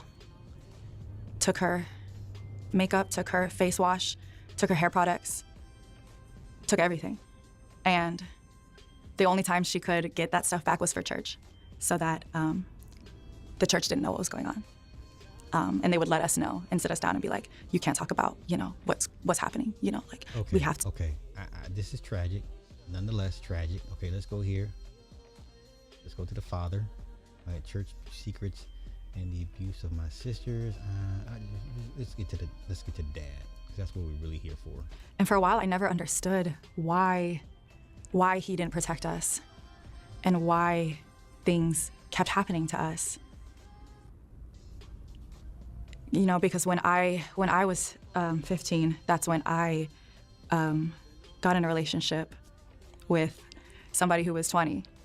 And I came to him and I told him, like, hey, this is, you know, somebody like I want to be with and all this stuff. And he was like, you're mature for your age. You're mature for your age. So, you know, you like, I'll allow it. You know, you're very intelligent, you're very mature. So you'll be fine. And shortly after that, you know, of course, no 20-year-old actually is in love or wants a real relationship with a 15-year-old. So that really messed up my view of love and intimacy. And, you know, my sister, on my dad's side, when she was 16, she ended up running away by that point. She ran away, and she had written me a note. Me and my sister, we were very, very close at that time. She was my rock when all the beatings would happen. And when I tell you those beatings, like, they loved those beatings. Like, if you didn't cry, They and make you beg, harder. Yeah. they would just keep going until you did, and they got it was like a gleam in their eye. Yeah. I get They it. loved the beatings.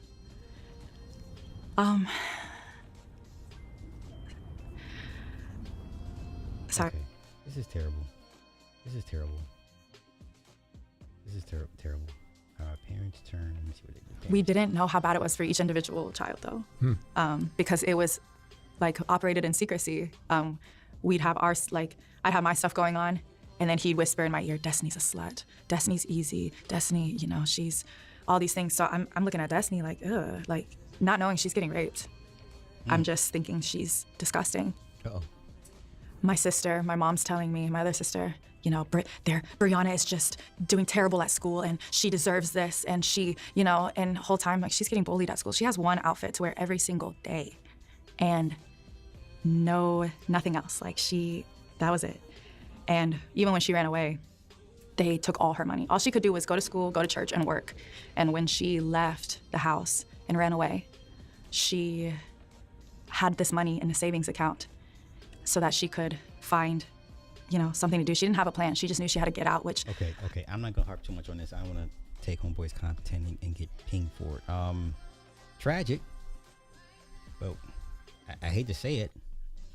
This is nothing new. Like, I hope she gets the help that she needs, and I hope she's able to process that and really heal and recover from that. I hope she's surrounded by people that give a fuck about her.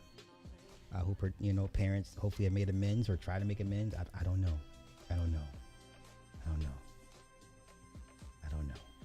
Let me go here real quick. Oh, damn it, I didn't send myself the link.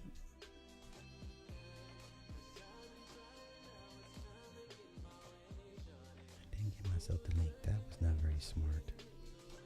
Okay.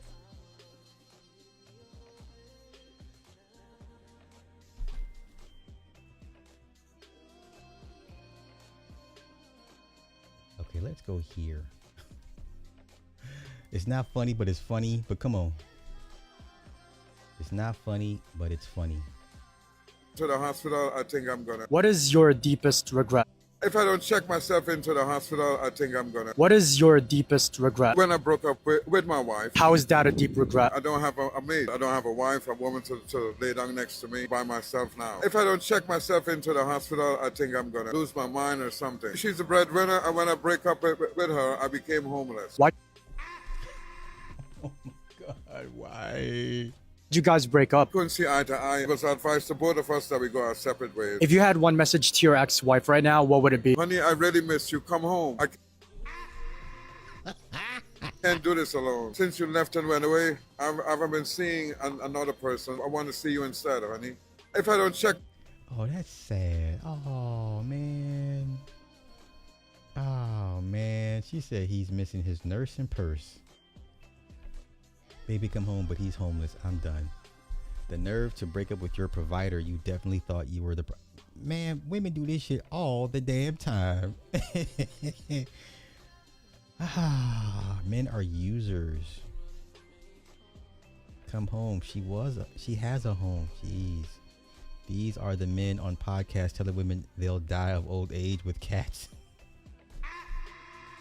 While homeless shelters are filled with older men, the nerve, ladies continue to enjoy the life you envision.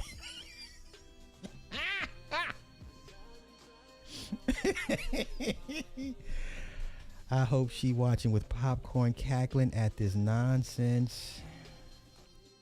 This is sad. Look at this. My daddy cheated on my mom, sent her away without her stuff. She begged, cried, he never listened, but went ahead to marry my stepmom, who was a teenager then. Guess who became broke, helpless, and extremely poor at old age? My dad. Come home to homelessness. Listen, y'all see how the men just kept the hell with the men? The women could mess up, do all types of shit, and come back, come on, mom, it's okay, we'll take care of you. Men, listen, no one's coming to save you. Not even other men. Let's go here, last one, and I'm gonna get out of here, for real.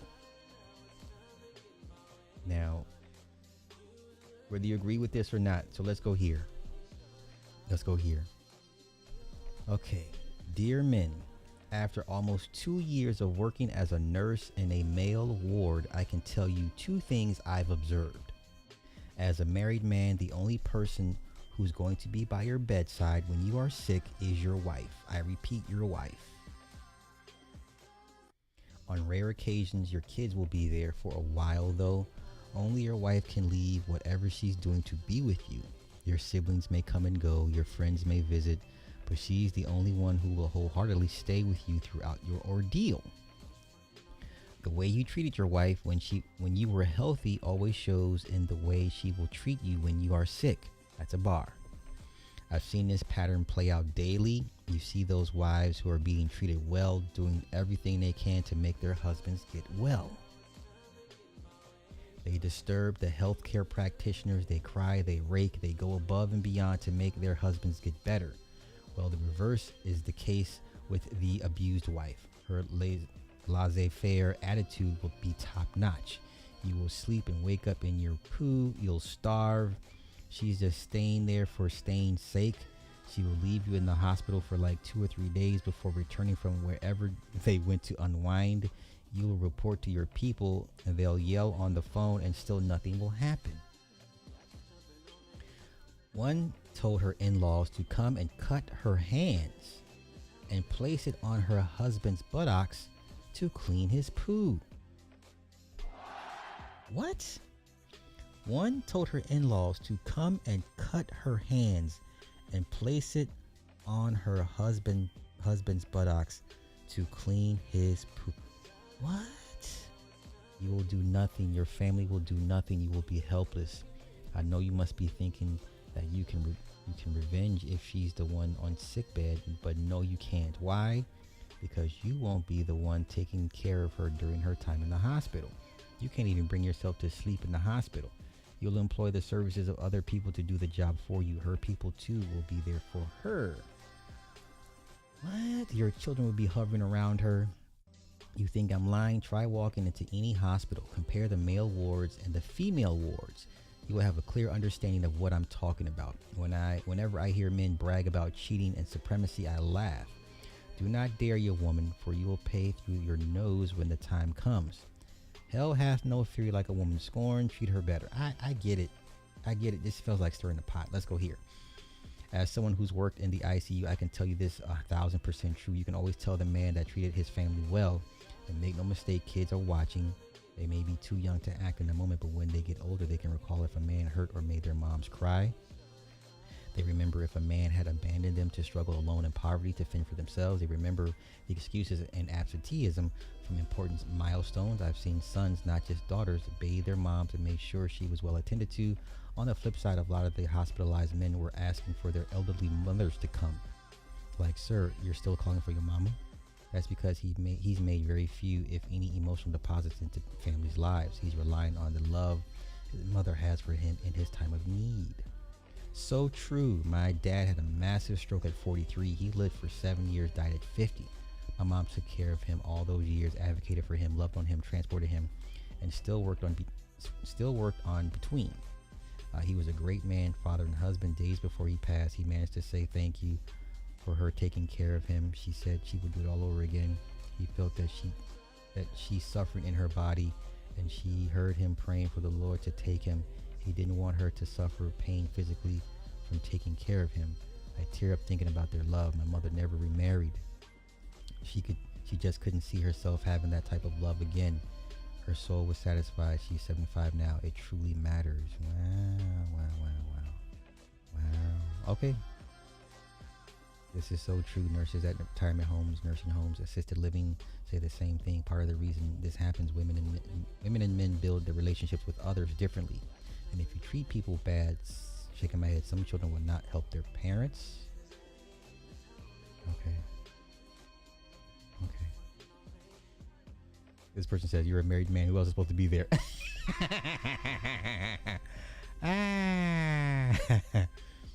My father's wife, the only person really making sure he's good, mostly due to logistics since we live in different states. If he wasn't married, I don't know how he would be. I think this applies to both men and women. Here we go. I witnessed very different experiences around me. I recognize I may be blessed with an outstanding grandfather, dad, father-in-law, and parents, aunts, uncles, cousins, and siblings who are all on top of the care of the men and women in their lives. I also have a husband who has seen himself as my primary caretaker and been by my side during childbirth, surgeries, and any day I have been sick or felt unwell. This is a great message for men, no doubt, but let's not forget that this message can often apply to women too. I agree. That's why I'm saying this is like stirring the pot. But I get it, man. I get it. Let's see. Yep, my father was in the hospital and eventually passed away. The entire time my mom was there by his side every day. My sister and I were in college, so I'd go every weekend. My mom was there until his last day. She was still working at the time. She told them what her schedule was going to be, followed by, if you think you're going to tell me I cannot visit my dying husband, you have another thing coming. Blah, blah, blah. Okay.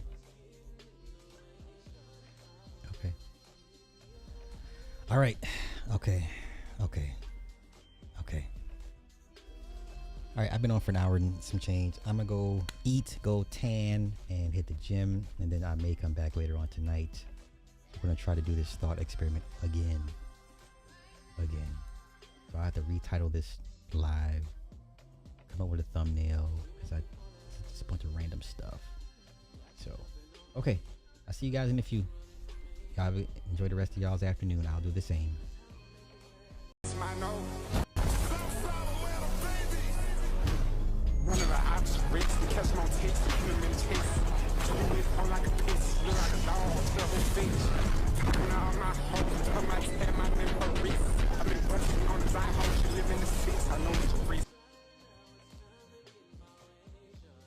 Wait. My bad. Cream, thank you for the thank you for the 20, sis. All I heard in my head while that white woman was all I heard in my head while that white woman was talking was Mr. Bojangles by Sammy Davis. Oh my God. Not him being in jail, being a drunkard in jail, singing this song. That's a great song though, in my playlist. Matter of fact, wait. No cap. That song is in my playlist.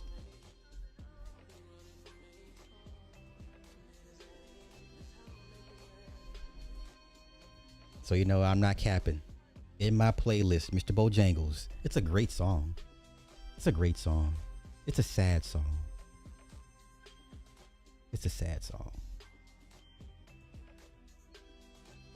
Sad song. Wait. Okay, wait. One more thing I want to talk about real quick.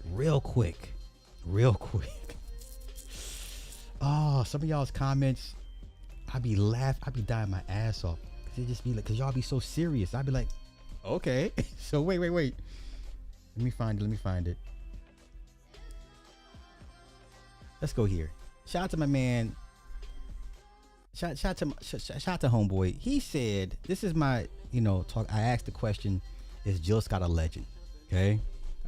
He responded, he said, yes, Jill is a legend, Slide, just like Frankie Beverly. Jill Scott is nowhere near the level of Frankie Beverly, sir. Frankie Beverly and Maze? That's disrespectful to Frankie Beverly and Maze. Come on, y'all. Y'all got to stop this. Stop. Jill Scott is not a legend to me in my eyes. She may be a Philly legend, but she's not a legend. What makes her legendary? Okay, I got time. What is so legendary about Jill Scott besides performing fellatio on a microphone? What makes her legendary? What is her legendary career-defining moment? What is the legendary career-defining song? Now, I'll give her credit that she can act. She can sing, right? I don't know about she can dance. She probably can dance, but nonetheless, what makes her a legend? What's her career-defining moment? You're like, that's the moment. I'm asking, legit asking. I'm legit asking. Wait. Let's see what the AI says. I got time. is Jill Scott? How is she a legend? Based off what? She hasn't done anything. What has she done to be considered a legend? Seriously, of all the R&B singers, seriously, right now. Okay, this is what the AI says. We're just AI, okay? Yes, Jill Scott is widely considered a modern R&B and neo soul legend. Okay, then you must make distinctions. Okay, because Aretha Franklin, goddammit, was considered a national treasure by a president. That's legendary. Okay, so if you're gonna use this term legend, put distinctions before you use the term legend. Okay, 3-time Grammy winner, acclaimed poet, and foundational architect of the 2000s neo soul movement. That's great. First album with triple platinum. That's awesome. Hey, once again, I will agree she's a Philly legend, but please don't put her in the same sentence as Dion, Shaka, Gladys, Aretha, Patty, Diana, Mariah. Let's not do this. Y'all bugging. She's an urban Philly legend. That's it, that's all. Let's not do this. Okay? To be fair. She gets her act on, but let's not do this, y'all.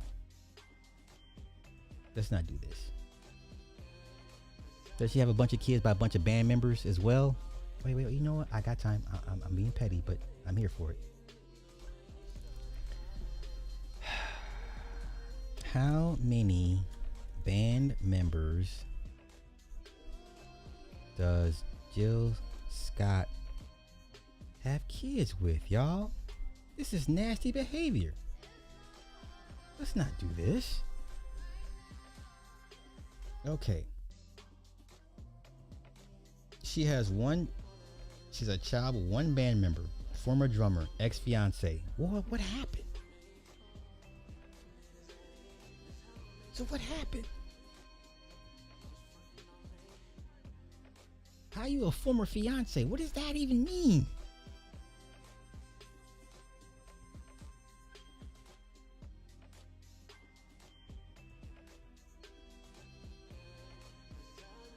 Okay. Son. Okay, great. Her then fiance Roberts. So what happened? So why'd they break up? Oh, here we go.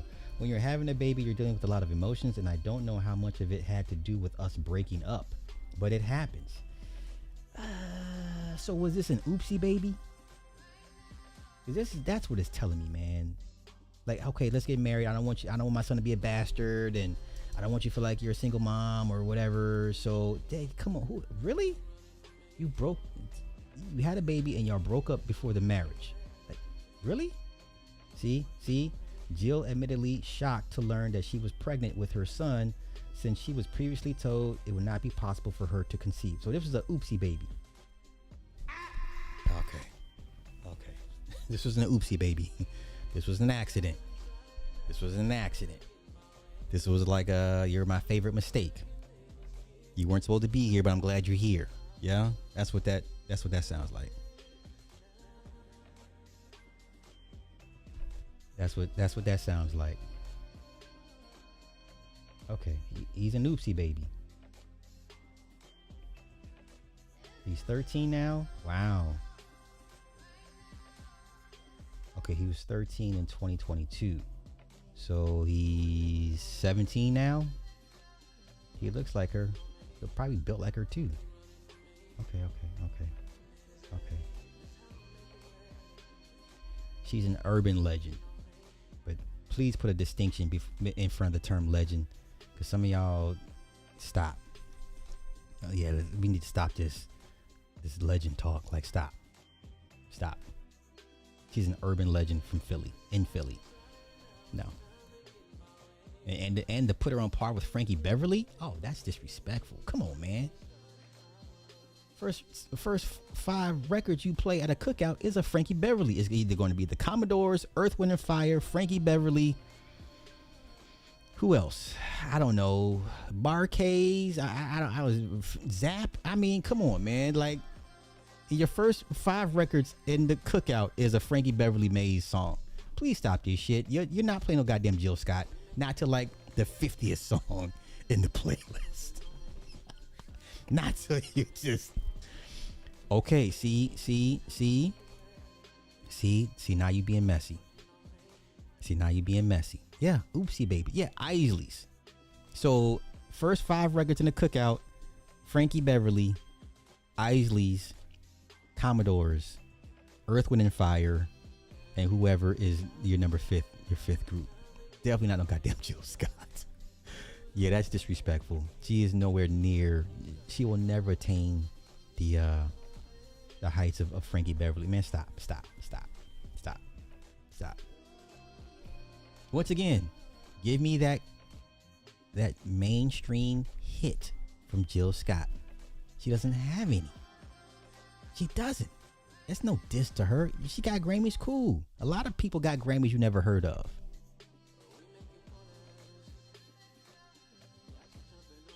Okay. All right, now I'm done. I'm done running my mouth. The New Birth is from Philly. Who is that? I don't even know who's New Birth.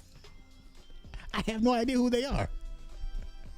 It's like a story of my life. Oh no, that's funny.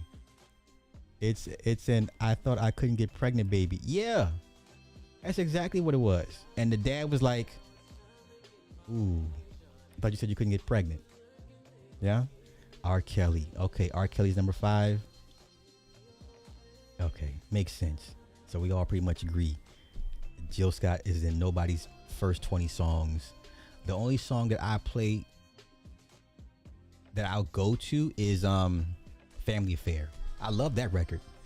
That's the only Jill Scott record that I have in my playlist is in my playlist. Like it's active. It's Family Affair. That's the only record I got from her. Getting in the Way I used to play that a lot, but now it's just Family Affair. So I would not be surprised if you hear Family Affair at a cookout, but it's like number 50, 60, 70. It's not in the first 10, 15, 20 songs of the cookout. Stop. First 15, 20 songs of the cookout is going to be some old musicians, old black men musicians. Okay, stop this. Okay. Shit. See. And they were just had a huge show together too, right? Lauryn Hill out here getting her tour on, still showing up late. Still showing up late as fuck. Still out here just being 3 hours late to her shows, and you schlups forgive her. It's okay, you can be 3 hours late to your show. Why y'all let her get away with this is insane to me. But let's go here. Here I come, you can't hide. I'm gonna find you and take it slowly. Now, I've got to say, you've got the big concert on Friday, Diaspora Calling. Now, you set that all up. Why are you the UK? Well, first of all, I mean, there's so much of the diaspora. Now, Lauryn Hill is a legend. For sure. You can put her up there with Shaka, Aretha, Dion, Diana. Yeah. Anita. Yeah. She's a legend. Jill Scott is an urban legend from Philly. That's it. That's all. So many folks are represented here. And, it's a full circle moment for us. Big deal. I would definitely say that I think that the Fugees, we definitely represent 80, diaspora. number 105. Like we sort of are that, in terms of our origin, our places of origin, and coming together and trying to just unite culture and also reflect culture, and also show folks how beautiful, how powerful, and again, how resourceful. That was sort of always. Man, had they put out one more album after the score, I would have put them in Black Eyed Peas. I'd have put them in Black Eyed Peas status. They just put out one more album.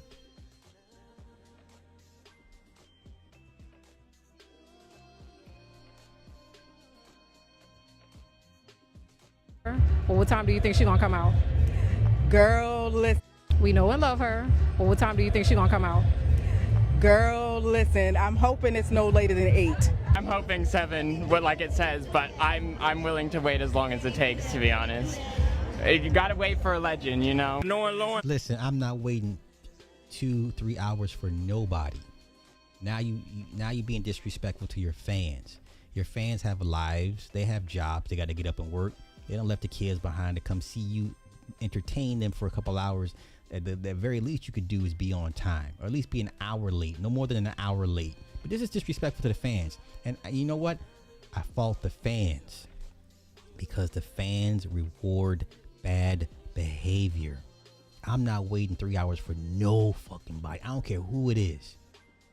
Maybe Michael Jackson, but that's Michael Jackson. There's no other artist I will ever entertain waiting 3 hours for. Mike is it. Okay, wait. Mike, Prince,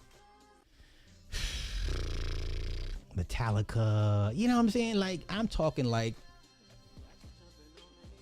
Other than that, I'm not waiting no 3 hours for no Lauryn Hill. I'm sorry. She's gonna be late, so I would say at least hopefully by 10 o'clock.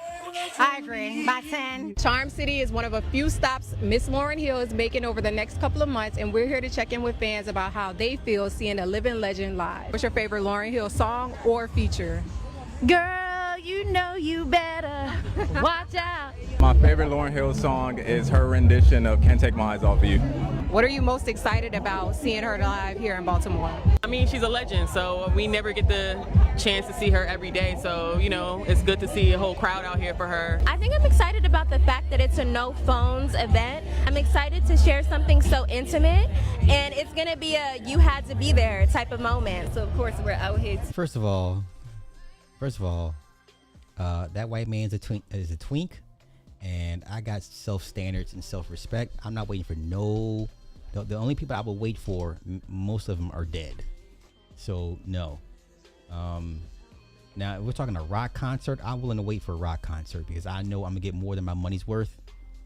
And even that's few and far between. I'd wait for Metallica. I'd wait for Avenged Sevenfold. I'd wait for Limp Bizkit. I'd wait for Korn. I'd wait for the Eagles.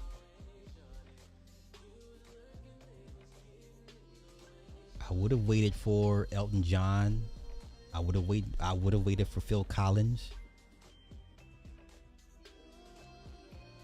I would have waited for Jimi Hendrix. You know, I would wait for Guns N' Roses. But on average, I'm not waiting for nobody. Like these guys, I mean, we're talking we're talking genre breaking. Do you understand? Like all-time musical greats. You understand? Like, no, I'm not waiting for no 3 hours. Oh, I like Lauren, but no, bitch, no 3 hours. No. My time is valuable as well. Support Lauren, who is a beautiful model for being a black woman. We sadly weren't allowed to go inside the venue, but Miss Lauryn Hill did take the stage around 9:20 p.m. after attendees were able to get their tickets scanned in their phones in yonder pouches. And of course, once she did start singing, it was amazing. We know and love. Yeah, my time. Yeah, exactly. Really? Come on, that's disrespectful. Like these people are the reason why you're able to eat on the road and take care of your children. So I expect the same in courtesy and kind, right? Is my money not, nah, that's not cool. That's not cool. That is not cool. Okay, shout out to Lauryn Hill. Lauryn Hill is a legend, certified, undeniable, for sure. Jill Scott would never attend this type of legendary status. Never. She never put out the music to get to this point. Lauryn Hill ain't got to do shit. After the Fugees came out, after the Fugees and Miseducation of Lauryn Hill, she had to do nothing ever. She's like these rock stars. They put out one phenomenal genre-breaking, genre-bending album, all-time international album. Ain't got to do nothing else but sing those same records from that same album for the next 20-30 years. Ain't got to do no more new music. No more pressure of making a follow-up sophomore album. Can she do it again? I don't need to. I got this classic album that's always going to stay in somebody's playlist forever and a day. Your kids can listen to this. Your grandkids are going to listen to this. I ain't got to do shit else. That is legendary. Make a new album. What? Are you kidding me? A new album? What? Are you kidding? What? Who does that? We about to go tour off these same records. Come on, y'all. Come on, y'all. Somebody knows what I'm talking about right now. Somebody knows. Does somebody understand what I'm talking about right now? Somebody understands what I'm talking about right now. No, nobody's asking Lauren, hey, Lauren, when are we going to get another album? We're going to get some new music out of you. You go, what? What'd you just ask me? Nobody's asking. Nobody's asking all the greats. And we just seen Rod Stewart with an oxygen mask. We just seen Rod Stewart in an oxygen mask, y'all. Talking about Forever Young. Like, what? New music?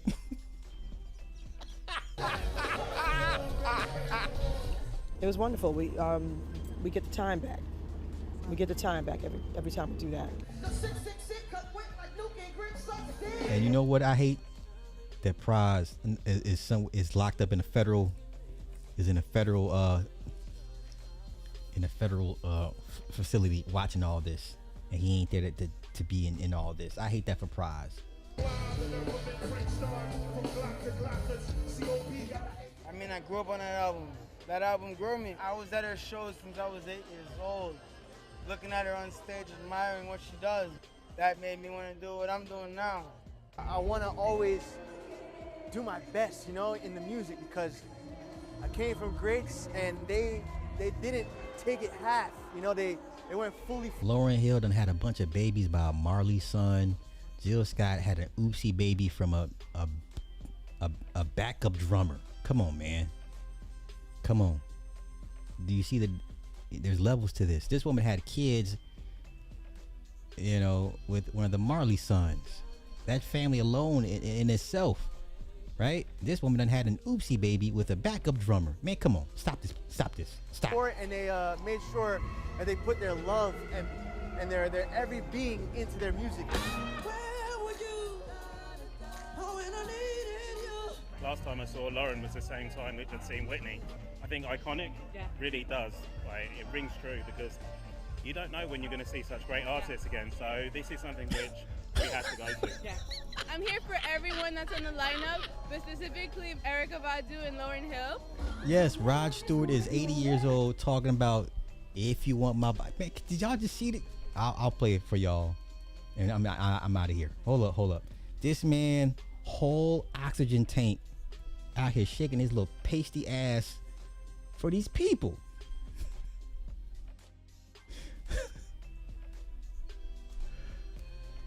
This man is 81 years old, y'all. He's 81 years old.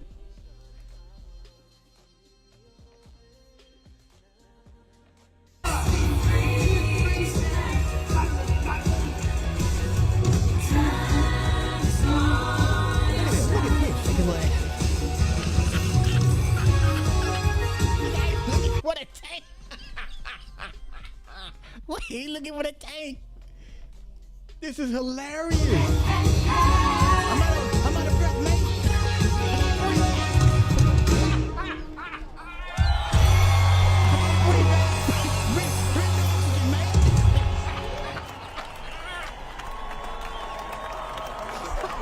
Oh my god! Oh my god! Oh my goodness! Oh my goodness! God bless that old Irishman. Can't breathe, mate. Wait. Ron Isley. Wait.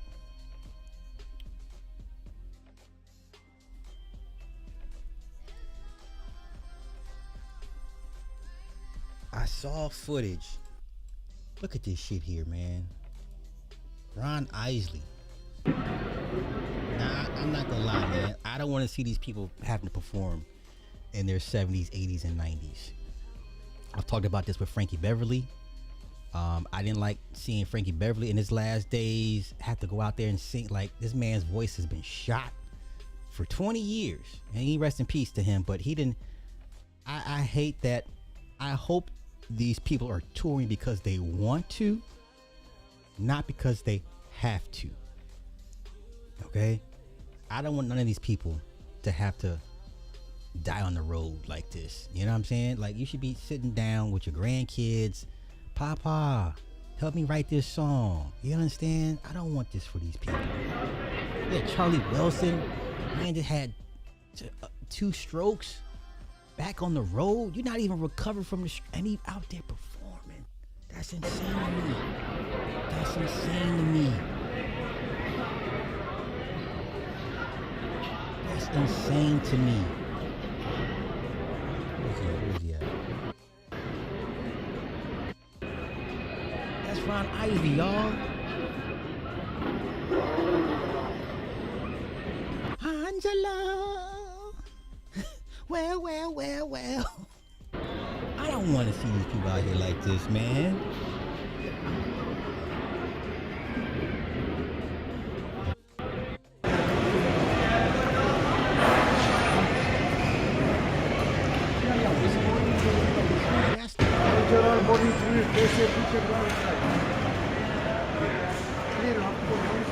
I don't want to see this, man. I don't want to see this. He's in his 80s. Has sometimes required assistance or used a cane while navigating the stage during recent performances. I don't want to see this. This man was in the hospital a month ago. Come on, man. This ain't it. For 5 weeks. Not well. This man not well. And I want you, each and every one of you, to know. Everything started here in Philadelphia. Not well. I don't like this. 67 years ago.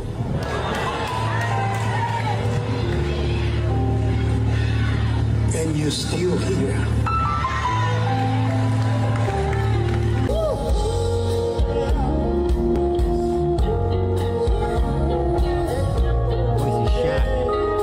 I was in a hospital for...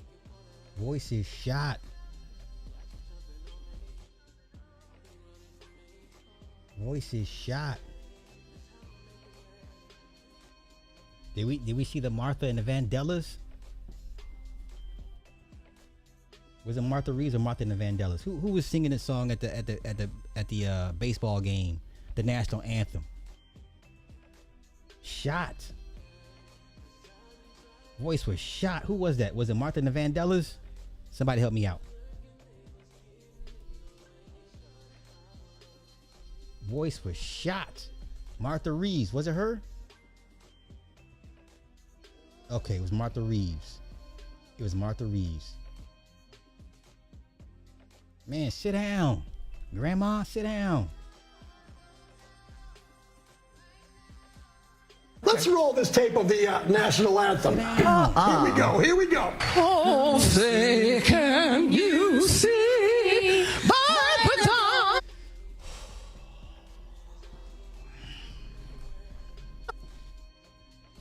I was so proud of you. That ain't Dolly Parton.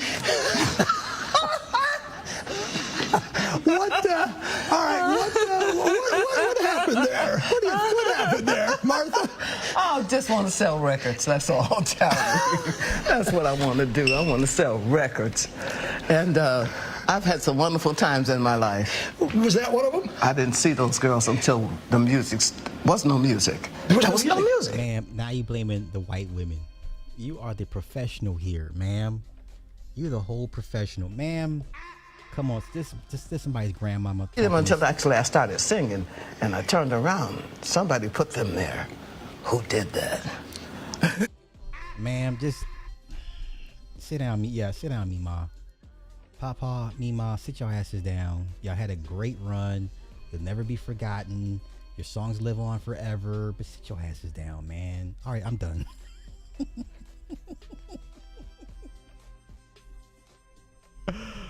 All right, I'm done. I'll see y'all in a few hours. Enjoy the rest of y'all's day. I'll be back. Hey, you see your Papa and Mima try to run out the house to go perform? Grab them. Sit their asses down. Tell them that's okay. All right.